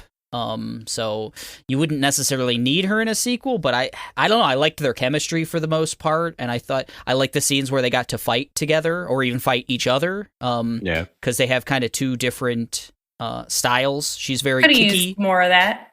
Yeah. I think she was all right. I think it was just adequate. I like that. Like you were stating, Eric. She's not just a femme fatale, like not there for eye candy or just to be a love interest, but she had her own stakes, like in the movie. I agree with Kayla. There's a lot of the whole like moments with their character. Like there's some really fucking uncomfortable stuff, and like I get you're trying to drive home this idea that like Falcone is like he's a monster, like he's a despicable person. He like tries to kill her the same way that he killed her mother, and like it was fucked up. Like it was real bad. But as far as like. I liked the back and forth with her and the bat, and it was a fun way to weave into the whole mix. Batman never kills people, and it was like, and that was like, I guess one of their character arc moments was like, if you kill him, you're just becoming like him, a little shoehorned, but and like honestly, it like just a tangent off of that. I don't know if that really. I didn't feel like that fit this version of Batman too well. The whole no kill thing, it didn't because like Bruce Wayne / Batman, the Battinson, like I just felt like right out the gate, like he just doesn't care. Like he's like, I'm gonna go in, I'm gonna fuck shit up. Yeah, he's raging. He's just he's like, raged out. Like, especially like when he like fucking he almost does it at the end when he's like beating up that one guy. He's like trying to save Selena. He hits himself with the adrenaline shot, and then he just like starts fucking hammering on the one dude. Yeah. I was like, are they gonna do it? Are they gonna do it? But yeah, of course. I think he doesn't need that in this movie. I don't think, like, that whole coda, don't kill and everything else, because we've seen it. Like, Ben Affleck's Batman did kill, like, he had guns and shit, and like, say what you will about the movies he was in, but like, that's perfectly fine. Like a version of Batman, and like in that version, it's assumed that like Joker killed Robin and Batman kind of lost it, and like he's done with his old no kill thing. So like it can work, and I feel like it could have worked in this movie too. It brings me up to a point where when this movie was coming out and all the dark imagery and stuff in the trailers, I was like, man, I really hope they go for an R rating. I feel like this movie would be so great with an R rating. And I almost feel like they pushed the envelope of PG-13. Really, and I wonder if there was ever any talk of like, let's get rid of the no kill thing. If we could have been an R-rated movie, it was like a compromise, kind of, almost. It seems like if Batman could have killed, we could have got an R rating on this, but like we have to do it PG-13 because this has to be like the biggest movie in the world, and our rated movies don't do that.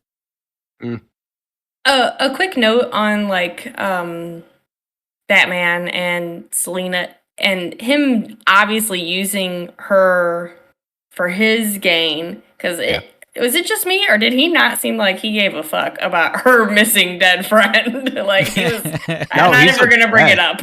Like, to be fair, the friend, like, that they made that like such a big reason for her wanting to do what she was doing, but that was I don't feel like it was cast aside pretty. Like, it came up when they wanted her to be angry.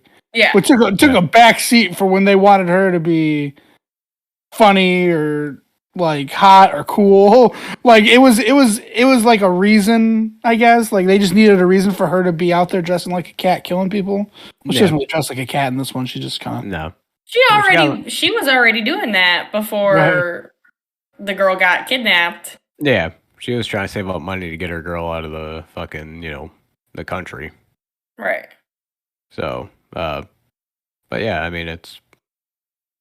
I don't know, man. There's the more we talk about it, you can see like little like threads. Tears, getting in there, getting in them scabs.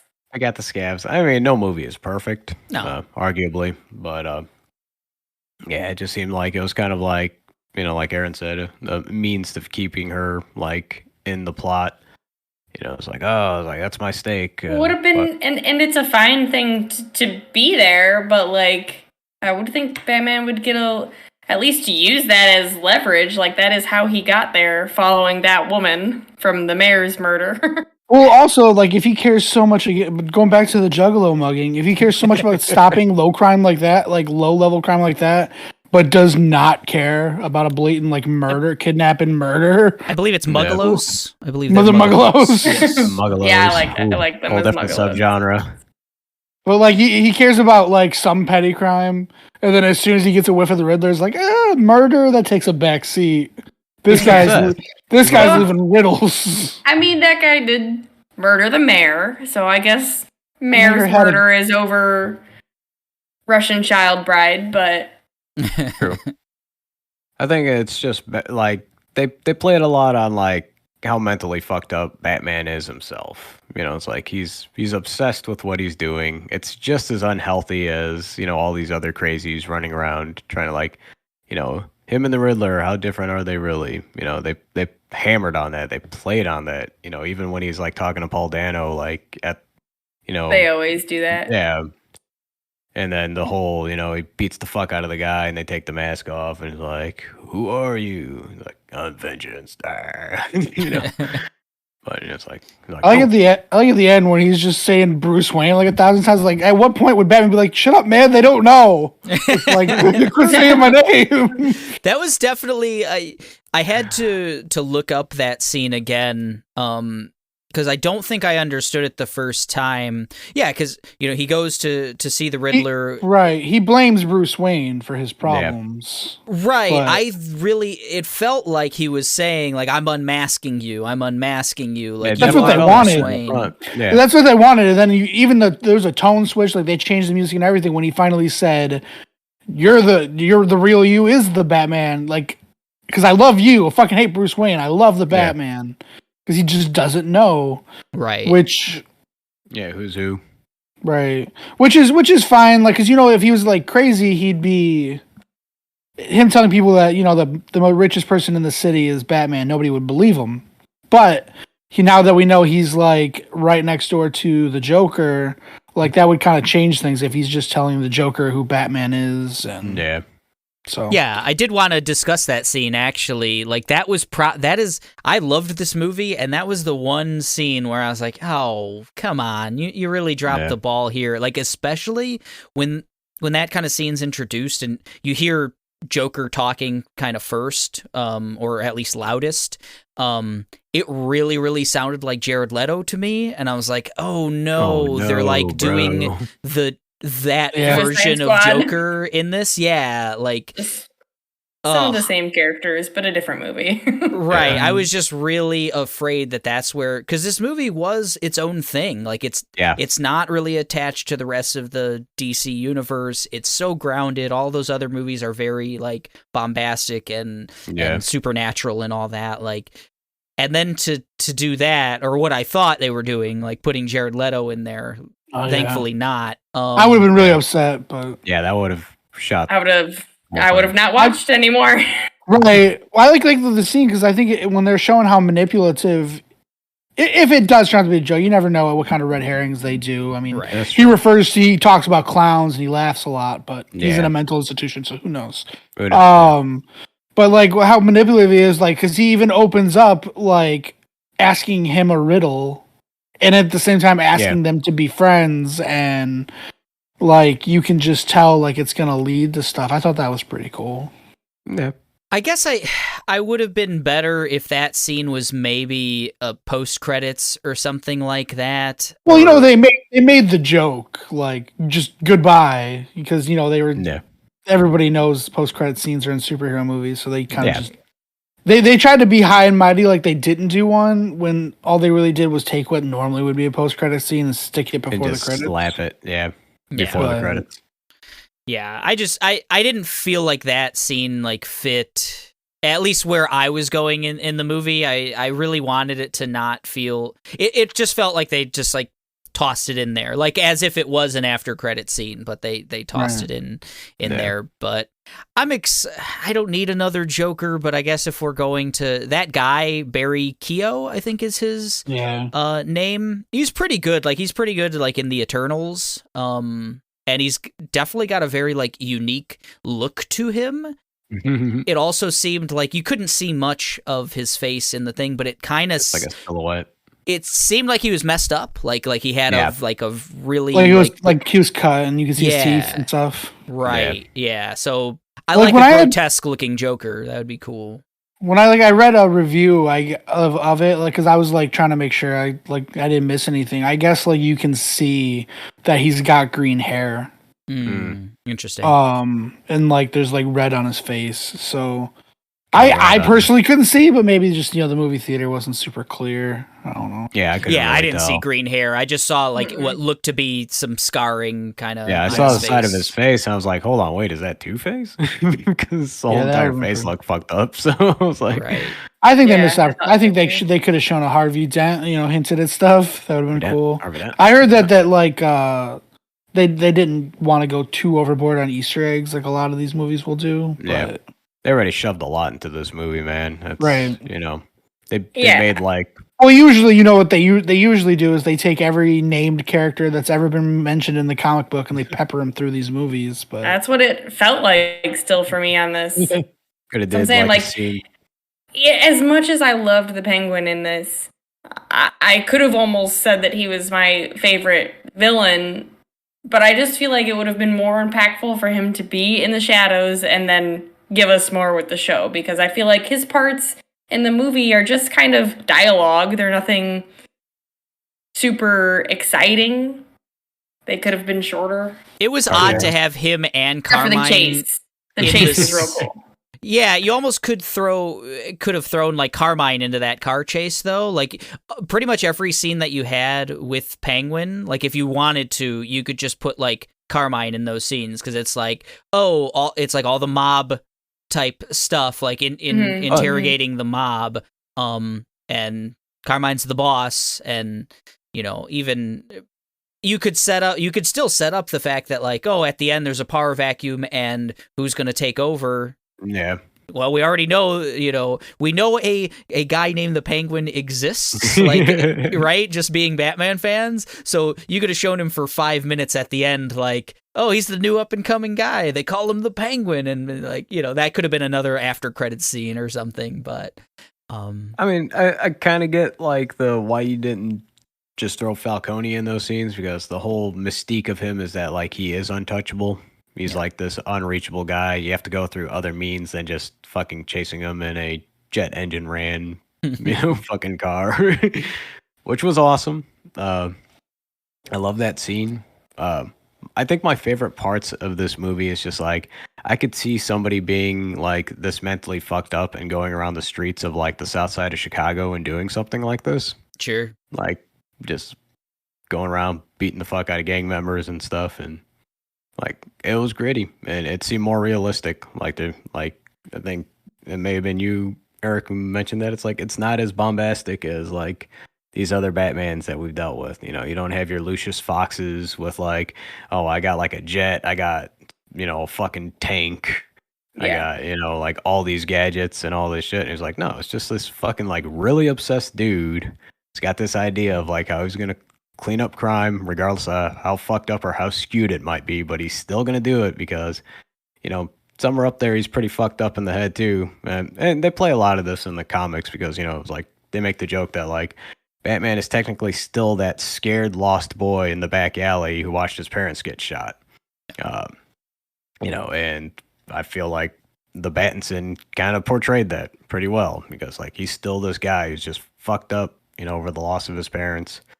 And, and they play on like how his dad was a little bit fucked up too.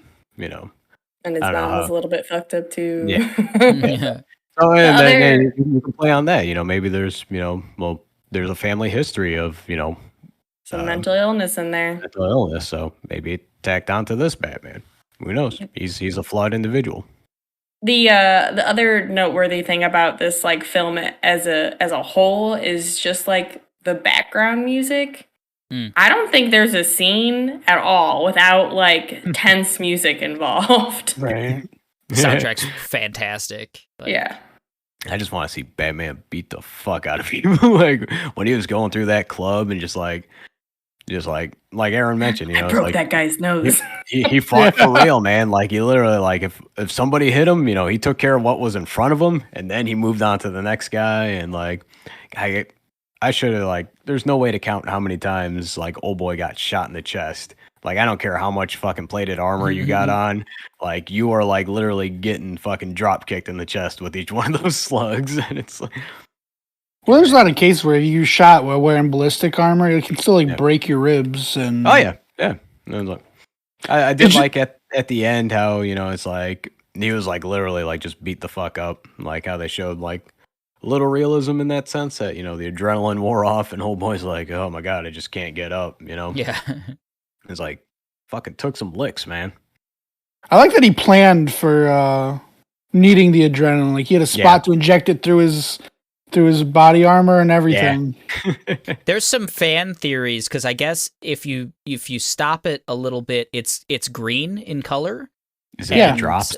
I noticed it was green. Yeah, so people say that like it's like that's Bane. traditionally Venom. the venom, from Bane, which would be interesting. Especially, I guess there's some comic book like line where he gets addicted to it at some point. Like he is known to take venom in a very similar way, and then eventually gets addicted to it as he like continues to ramp up like his violence and stuff. Batman. So that would be like Batman as a drug addict. Like he's already got a lot. He's got a lot of issues, right? let's like just throw in a junkie Batman and call it a day. He's just churning tricks in alleys for Like, Venom. like the next movie is literally just 3 hours of Batman It's just dark. in drug court. Like he has to go to like AA meetings Right. twice a week. He's just panhandling, looking for a place to sleep at night. It sounds like he could benefit.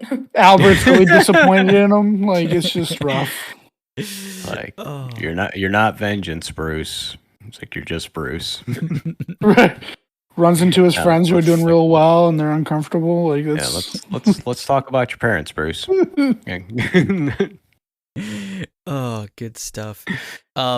So seeing as we're on the sequel kick, I think we're all about the drug addicted Batman sequel. But if it doesn't, I'm all in. you're right. If that doesn't, if that isn't what we get, what do you guys think of like the ending, where it leaves us off? You know, kind of where all the characters are. We've got, you know, Falcone's dead. Catwoman's going to a different city. Batman is maybe turning over a new leaf. I did want to talk about that, his little shift at the end. It's kind of one of the weaker plot points for me, but Yeah. where does this leave you guys feeling for additional sequels? Are you excited, or did you think, 3 hours was enough with this version of Batman? Aaron, you can start it off. pretty excited for a sequel with him. I think it's showing that he's changing focus from low-level crime to actually trying to protect the city. I think in the next one, it's going to have him doing good as Bruce Wayne and as Batman, because it's the only thing that makes sense for a normal, healthy person. But I think if they keep up the trend of bringing in less physically powered villains like Bane and all of them, and bringing in more like mental issues, and because I read somewhere before that all the best Batman villains are basically personifications of serious mental illnesses. Ooh. And that the Riddler's main issue is that he wants to commit crime, but he also wants to be stopped, and that's why he gives people the ways to stop him. Yeah. So I think it'd be cool if they move on to like other, like maybe I wouldn't say the Riddler's lesser known, but since Jim Carrey, how often has the Riddler really shown anything? God bless you. So I think it'd be cool to move on to other more intellectual villains that cause him to be a detective and solve the issue. Like who's that serial killer who poses his victims? I forget his name. Not sure. I'd have to look it up. He's like you like if you play Arkham Asylum, he like you find like posed victims everywhere you go, and There's a lot of Batman villains, but not all of them are about just being these super strong, bigger than right. Yeah, I don't want to watch a hand-to-hand combat with a strong like I don't want to watch Robert Pattinson trying to beat up Bane. Like that's as much as I love Killer Croc, I don't right. think Like he would that kind of fit stuff into wouldn't this universe. Right, I think it'd just be really cool. Like that's why if they do Joker as a mastermind and not as just a weirdo who's chasing him around trying to shoot him, like that'd be shoot bangs. Cool. Yeah, I dig it. I'm excited, but a thoughty kind of Batman as opposed to I think a thoughty kind of Batman. Thoughty, a thought. Well, we already talked about he's turning tricks for Venom, so that's true. Yeah, I was kind of a different mind as far as I want more sequels. I want to see more of this world. I loved the Gotham that they did, and I liked Robert Pattinson as Batman. I think there's more to pull from that. We didn't see him as Bruce much. You can maybe pepper that in a little more. But I'm afraid that I'll get a little bored if he does turn over a new leaf. Like that whole thing at the end. I mean, the end, we mentioned there's like QAnon kind of like imagery and stuff like that. Like the Riddler kind of has a small army of people from the internet who like are deciding to like shoot up a political convention and stuff. Yep. So there's some weird real life, right kind of stuff. And it felt a little ripped from the headlines, but it still felt like reasonable and like realistic and everything. It could happen. And I loved, you mentioned a couple times, Tomas, but the scene where he pulls off the guy's mask and the guy says, like, I'm vengeance. And it's just like boom, it hits Batman like crazy, like what he's doing and everything else. Yeah, I want to see him. I want to see him struggling with that, as opposed to, it seems like in that moment he like immediately, like a switch was flipped and he's like, oh, I've got to do things differently from now on. I feel like that came too fast for me. Like it just like was too easy and fast of like, and I don't know where the second one's going to go or anything else, but like it feels like they're going in a direction of like the second one's going to start with, oh, Bruce Wayne has just donated $1 billion to like get Gotham back on its feet, and he's going to Gotham great again. Right. Like stop beating up low level criminals, stop being an obsessive guy, stop like being all the things that made him kind of interesting in this movie, in my opinion. Like I thought that this was one of the more interesting takes on Batman, and I'm afraid that with him potentially turning over a new leaf, that like, all right, you're going to take away those parts from me. I don't know that that's going to, but it felt like that to me. Right, I can see where they would do that, but I think at the same time, I think they have to realize that if they did that, then he'd be the same Batman that's in all the other Batman movies. So I think they'd be afraid. I think they almost have to have something in the opening, if there's a sequel, of bringing him, like, that almost re-victimizes him and brings him back to a darker thing. Or maybe just the gears are now just starting to turn, but he doesn't necessarily know how he's going to approach it. But like, he realizes now that, it's like, maybe I need to refine what I'm doing a little bit more, because shit like this is happening now after 2 years of just beating up random thugs on the street. And then there's also Alfred telling him that like his trust fund's gonna run out, so maybe he doesn't have the funds to just open an orphanage and all that. Like he can survive, he can make his like a little bit of tech like he does, where he just sticks a jet engine on something. He has like a Stay Puft Marshmallow Man flying suit that runs into stuff, and like he can swing that, but maybe he can't swing the level of change that his father was attempting. So now he has to do it this way. So I guess what I'm really hoping is that maybe by showing the Joker is going to be a villain that's going to force him to fight dirty to do well, because the Joker's about it's about stripping away humanity. And if it's just newly gotten humanity, he'll probably get it taken away pretty quickly. That's always been one of the biggest commentaries of Batman, is like, and if he would just put a slug into the head of like at least 10 of these like who's who like gallery of villains that he has, Gotham would be a million times better for it. And it's like, it's like, oh, well, I'm gonna cross a line. I was like, no, man, it's like you're perpetuating a cycle, and it's only getting worse and worse and worse. Take out a clip and just knock out like your Jokers, your Banes, your Killer Crocs. I know people talk about that a lot, but I think that's less like a feature of the Batman stories and more of a bug of having a story that stretches 70 years. That's true. So like what do they do? Like Batman, like every time he comes across a villain, he just shoots him. Like, okay, what are they gonna write? Like iced. Batman stopped them from knocking over this gas station because no other villains exist, but we have to keep writing the story. Like fear. What's up, Kayla? That'll definitely be like Joker's whole thing. I mean, it always is like he would die a happy man if he could die by the Batman, just to get him to do it.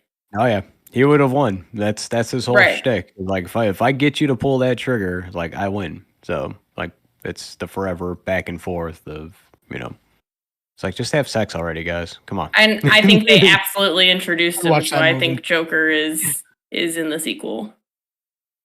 That'd be a fun sequel to, if we're doing another 3-hour movie or something. Like he just kills Joker midway through, and then we see the like aftermath of that. That would be fun. I would sign up for that one. He pulls a fake cap, like he kills him like in the middle of the city square. Yeah, something like that. I mean, like that would be really intriguing, and it would be such a Call us, DC. What's up? You could really like trick the audience a lot. You'd show Joker in all the trailers and everything and pull the rug out, like, oh, he's not actually the plot, he's not actually the main villain, he dies an hour into the movie or something, or it's some Talia Al Ghul bullshit, and it's not actually even the Joker. Like Yeah. it was never actually Bane or Never whatever. him. Like It's random monk talking to you, and you're like, it's an mansion actor party. pretending to be the Mandarin. It's not a. What? I really think that they're going to introduce him. I think they're probably going to go across 3 movies. I think the second movie is going to be a setup, and the third movie it's going to be like a heavier thing with more villains. Is what it's going to seem like. I think so. Arkham City. Right. They should just make Arkham Asylum into a movie. I would watch that. That'd be cool. So here's some interesting stuff that they were talking about. They were going to HBO Max signed on to make 2 series based in Gotham and the Batverse. One of them's going to be the Penguin. They've already announced that. Initially, the other one was going to be a Gotham PD type show featuring Jeffrey Wright's Commissioner Gordon and stuff. But they kind of, after this movie and some focus testing and stuff, they've decided to make it more horror themed and focusing on Arkham Asylum. So it sounds they're still awesome. working on it. I guess there's not been any like Oz. yeah, I mean, I don't know. I don't even think there's any words written on a page. It was literally like we were going to do this Gotham PD thing, but instead it sounds like what people would be something about Arkham and stuff, and they said it's going to be more horror tinged. So that'll be coming to HBO Max in 2030 or something. Who knows? I know the Penguin one's coming first. They're already I think they might already be shooting that one. They're at least a little more down the road on that one than they are on the Arkham Asylum thing. But And then actually maybe a bit fair. I just looked it up. That guy I was talking about the serial killer is Mr. Zaz. Oh, okay. I know. He's a serial killer who has no pattern except to pose them in real life like thing. Like if you play Arkham Asylum, you'll come across things where the guards are dead, but they look like they're playing cards and things like that. Oh, okay. I think that would be really cool for what you're talking about. Wasn't there a guy like Personally. that in that fucking can't think of the name, BioShock. Yeah. One art guy. Yeah, I think- I think it's a pretty common trope. I don't Trope, think yeah. it's so. You guys talked about like an asylum show, and my mind immediately went to like I think season 2 of the Venture Brothers, where like King Gorilla and like the Monarch are in jail. I think in True Detective they also pose corpses. Give me your fucking shoes. Yeah, every true crime, every like crime show does that too. I think it's just a common. Making a statement, man. Making a statement. Yeah, what did you guys... We didn't really touch on the fact that this is kind of a... I mean, this is really just Seven, but with the Batman in it. Honestly, it's just like a Right. serial killer Ooh. movie. And it's got so many of the aesthetics of Seven, too. Like, not only is it like the same general plot, the but also box, it's just man. like... It's always dark. It's always raining somehow. That's what I thought. Like every single scene, like it's raining. It Like must not be just a little bit of miserable to be rain. Gotham. Like they must. Yeah. Like Tokyo has more rain than like anywhere else in the world, and I doubt it rains that much there. Like every time he steps outside, it's just pouring rain. Yeah. There's got to be like an umbrella Heavy rain, that's like man. part of his costume. Second movie's gonna be Heavy Rain. Like the Ugh. next villain's just gonna keep little children in sewer drains until they Heavy drown. rain. I guessed the ending to that right away. I would like put. John. Oh, man. As soon as that guy started wheezing, and then like they talked about like the whole asthma thing, I'm like, yep, I know what's going on. Any stray thoughts about Heavy Rain, Seven, the Batman, I suppose, if you want. David Cage or the Cage. gosh. Well, he did mention Westworld, and apparently Detroit was supposed to just pretty much be Westworld. So, Yep, Detroit Become Human. it's all Game's full circle. underrated. That's a decent game. We're all just stuck in David Cage's like universe. I did want to, before we wrap up, kind of get your guys' pulse on where this sits in your mind in terms of best Batman. Ooh. Best Batman in terms of like, is Pattinson better than whomever else? But also the best Batman movie. Like, what, Aaron? You can start it off. What are your just general thoughts on like kind of where it places in all of the Batman stuff that you've seen? I like it. Like I said, I never really liked Batman because the things I dislike about Batman are always things they focus on so much in all the Batman movies. So The detective aspect's what I like the most, and that's what they went hard at. The dark aspect is what I like the most, and that's what they went hard at. I'm a big fan, I guess, of Cedric Diggory, so I like that too. But I like this one. It's probably my favorite Batman movie, and he's probably my favorite Batman. Like the other Batmans are okay. Like Val Kilmer is cool, but can we actually say that was like that good of a? Yeah, it's a very good point. Like Val Kilmer's the coolest guy alive. We get it. but he still it's I don't know like I think him like George Clooney looked good in a bat suit, but like did he play the character really well? He had nipples. That was kind of weird. But he had a bat visa. I really don't like Christian Bale as Batman. Like I think The Dark Knight was good because I think Two-Face and the Joker was good. I think Batman in it is terrible. Like I think he's surrounded by other people that hold him up, and then Batman's just awful. Like Maggie Gyllenhaal does awesome. Like and then I love Alfred, Two-Face, the Joker. Like everybody else is so good. Batman sucks. So yeah. He did really awesome. I'm a big fan of Gollum as Alfred, even though he got like 4 minutes of screen time. I know, right? Shaft, definitely. Yeah. But yeah, it's probably my favorite Batman movie. Had a really good salt and pepper thing going on his face. Very, very charming. Alfred. How about you, Kayla? Where's this place in your pantheon of bats? Even though it's a 3-hour movie, I feel like I need more. Like we've already said, I feel like Batman himself doesn't get, and Bruce Wayne gets no screen time, but Batman himself is kind of minimal in his screen time, where he's not just like kicking ass. He doesn't have a lot of lines. He doesn't have a lot of bombasticity, whatever we want to call it. I want to see more. I really enjoyed Robert Pattinson as Batman. I don't know if it crosses that border. Aaron apparently hates The Dark Knight, but I thought it was really good. Yeah. Like the movies, I think Christian Bale is just not a good Batman. I think Christian Bale is a good Batman, but I do agree that like everybody else in The Dark Knight is outshining him. I'm gonna go. It's my second favorite Batman movie. And second favorite Bat as well. Sure. The Pattinson. How about you, Tomas?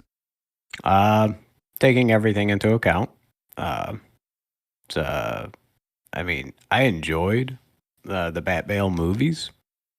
But I was always in the mindset that like I liked Christian Bale as Bruce Wayne, not so much as a Batman. Billionaire Playboy, sorry. Add an extra zero to this. But yeah, I like flawed people, man. Like I like the Pattinson, man. It really did it for me. Like take no nonsense. Like old boy is like he's laser focused. He's not perfect by any stretch of the imagination. There's like it's like the money means nothing. Like with the whole Bat Bale, like oh yeah, I'm still like this kept together. I got billions of dollars. I got all these gadgets. I like that. This guy's like working on a shoestring budget, just trying to get shit done. Yeah. Trying to, like I said, like one of my favorite parts of this, like this universe, I guess if you want to call it, is that like I feel like some crazy guy could just put on like a cape and cowl in the middle of like downtown of or like the south side of Chicago and do something like this. It's a regular Saturday night in the south side, but I enjoyed the realistic features of it. I enjoyed the fact that like they played on his mental struggles because that's a lot of Batman's character. I would like to see the movie more than just once before I make a verdict like this. See, that's how I feel. But it's definitely a contender. It's like because I saw The Dark Knight in theaters like 6 times. Right. like That's watched, something. I watched the fuck out of that movie. But Aaron makes a good point that like, did I watch it for Christian Bale, or did I watch it for the Joker, or did I watch it for fucking Two-Face? Like the politics going on in the universe at the time. Yeah, but this movie's fucking good. Like I enjoyed it. It's a runner-up for number 1. Is it there yet? I'm not sure yet, but Yeah, it's also hard to judge. Like we had 3 Bales, and now we get 3 hours of Pattinson.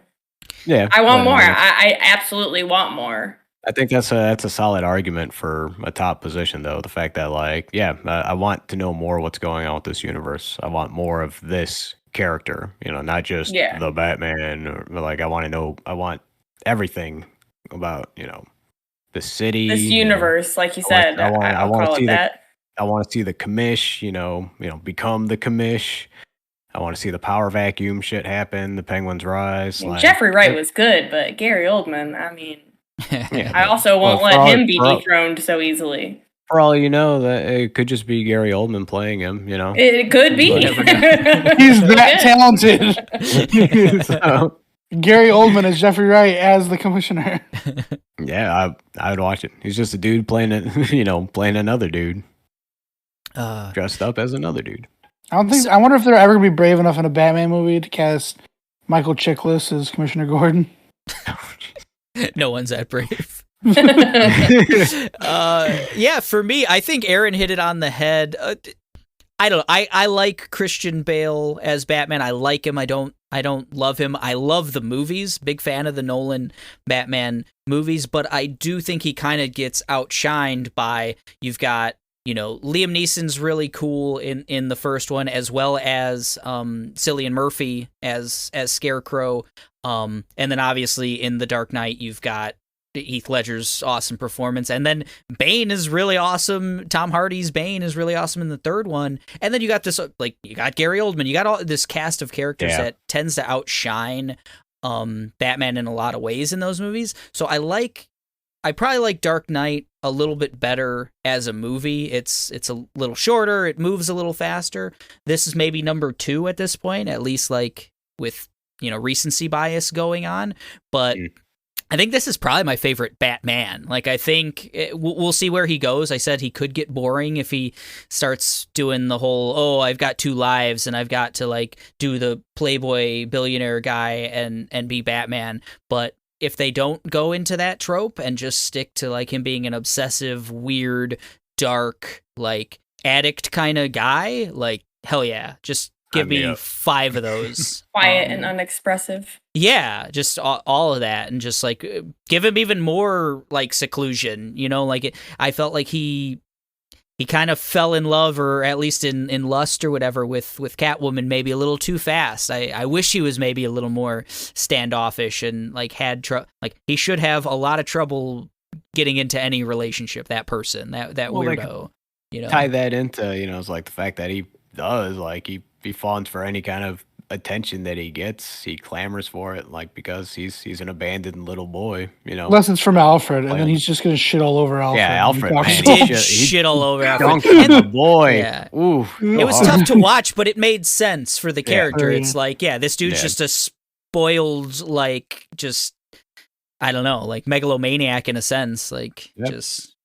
Yeah, play more at that shit. Like, I would love to see more of, like, that Batman. If they keep it to that, like, I'm all in on this shit. Like, fucking, those were like my favorite parts of the movie. Just Batman. Like, I wanted more Batman.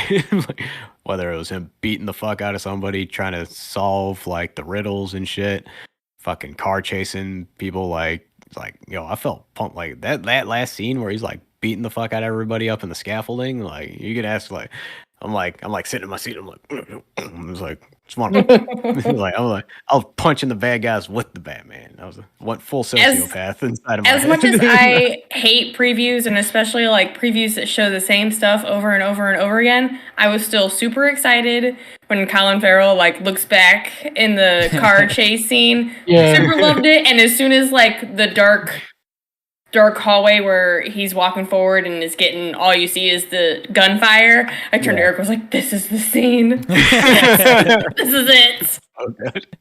It was. So good. It was. Ooh, give me all right. of that. So we should do the thing. Just mainline that all day. That's how I started the podcast. I'll start it off, folks. I'm Batman.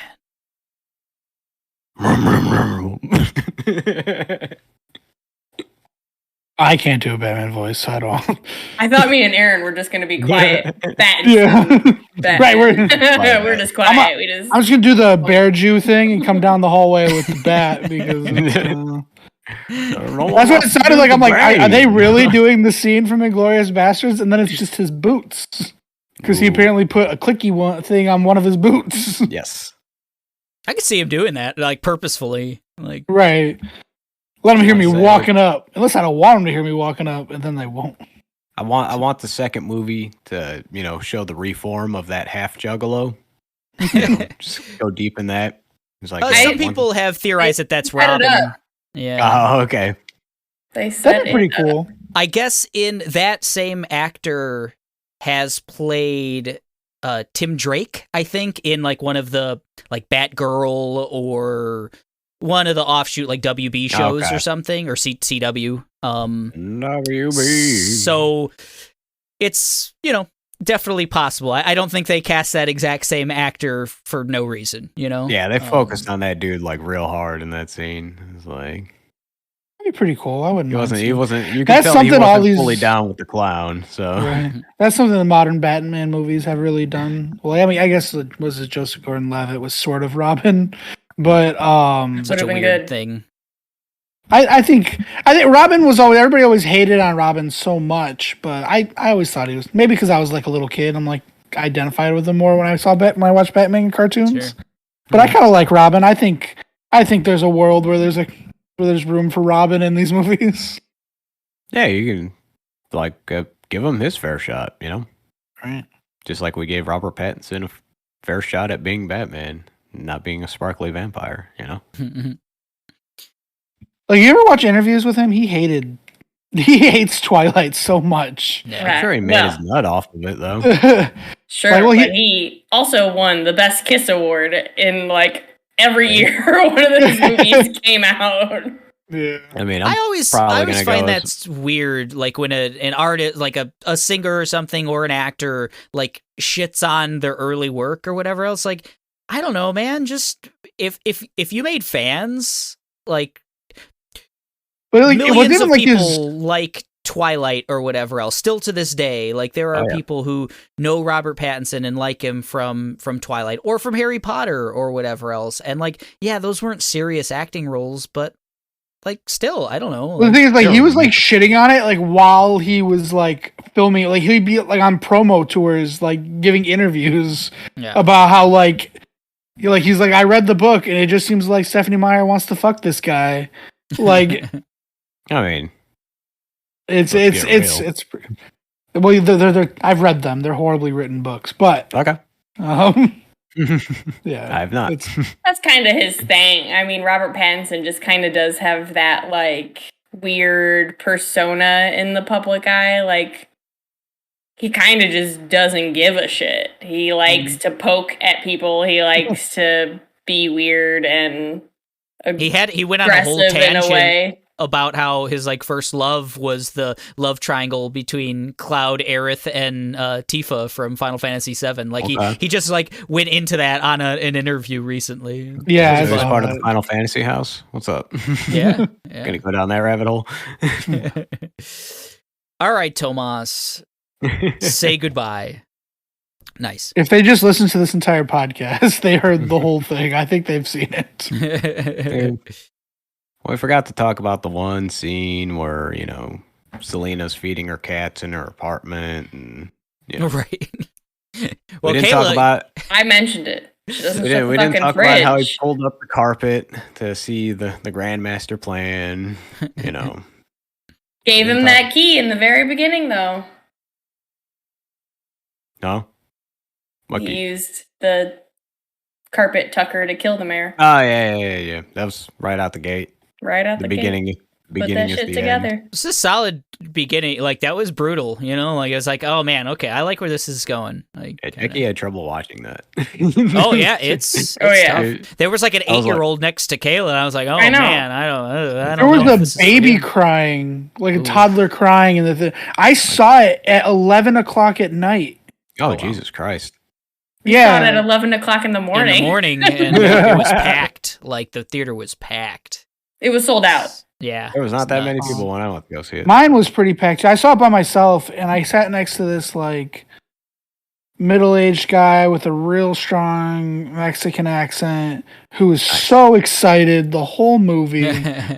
And like before it started, was asking my opinion of stuff, and then after it was over, he was also seeing it alone. So yeah, I think he felt some fellowship with me. So he was asking all kinds of stuff, and that guy loved it. Let me tell you, I wish I could get him on here. That guy loved find it. him, Eric. But like partway into the movie, like kids are crying, and it's not like, I don't know, maybe a 12-year-old scared, they're crying, whatever.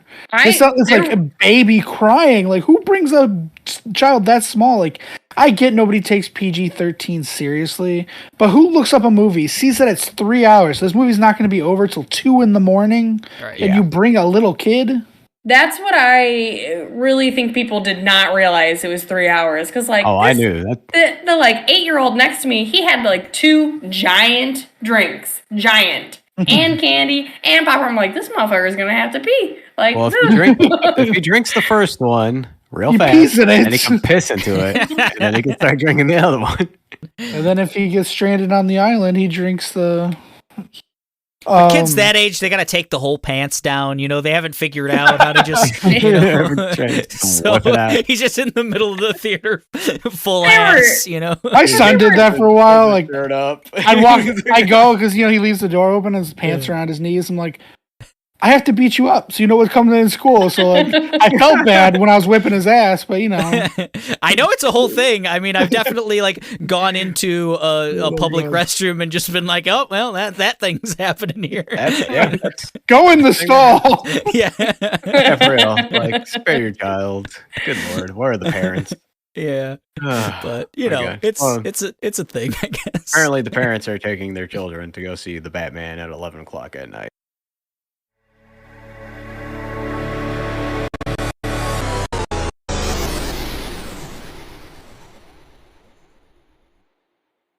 We had a lot of fun on episode 68 of The Machine of Nonsense. If you liked what you heard and want to hear more, go ahead and subscribe, like, rate, and review the podcast. Every little bit helps. Join us on social media. We have a Facebook fan group. We're also on Twitter and Instagram. You can leave us a voice message at anchor.fm/machine of nonsense. We'd love to hear from you, and I will put you into a future episode. Episode 68, that's a wrap. I was your host, Eric, joined by Kayla, Tomas, and Aaron. We're getting out of here and saying goodbye. Bye. Bye. Bye, guys. The Batman's good. Go see it. You'll love it.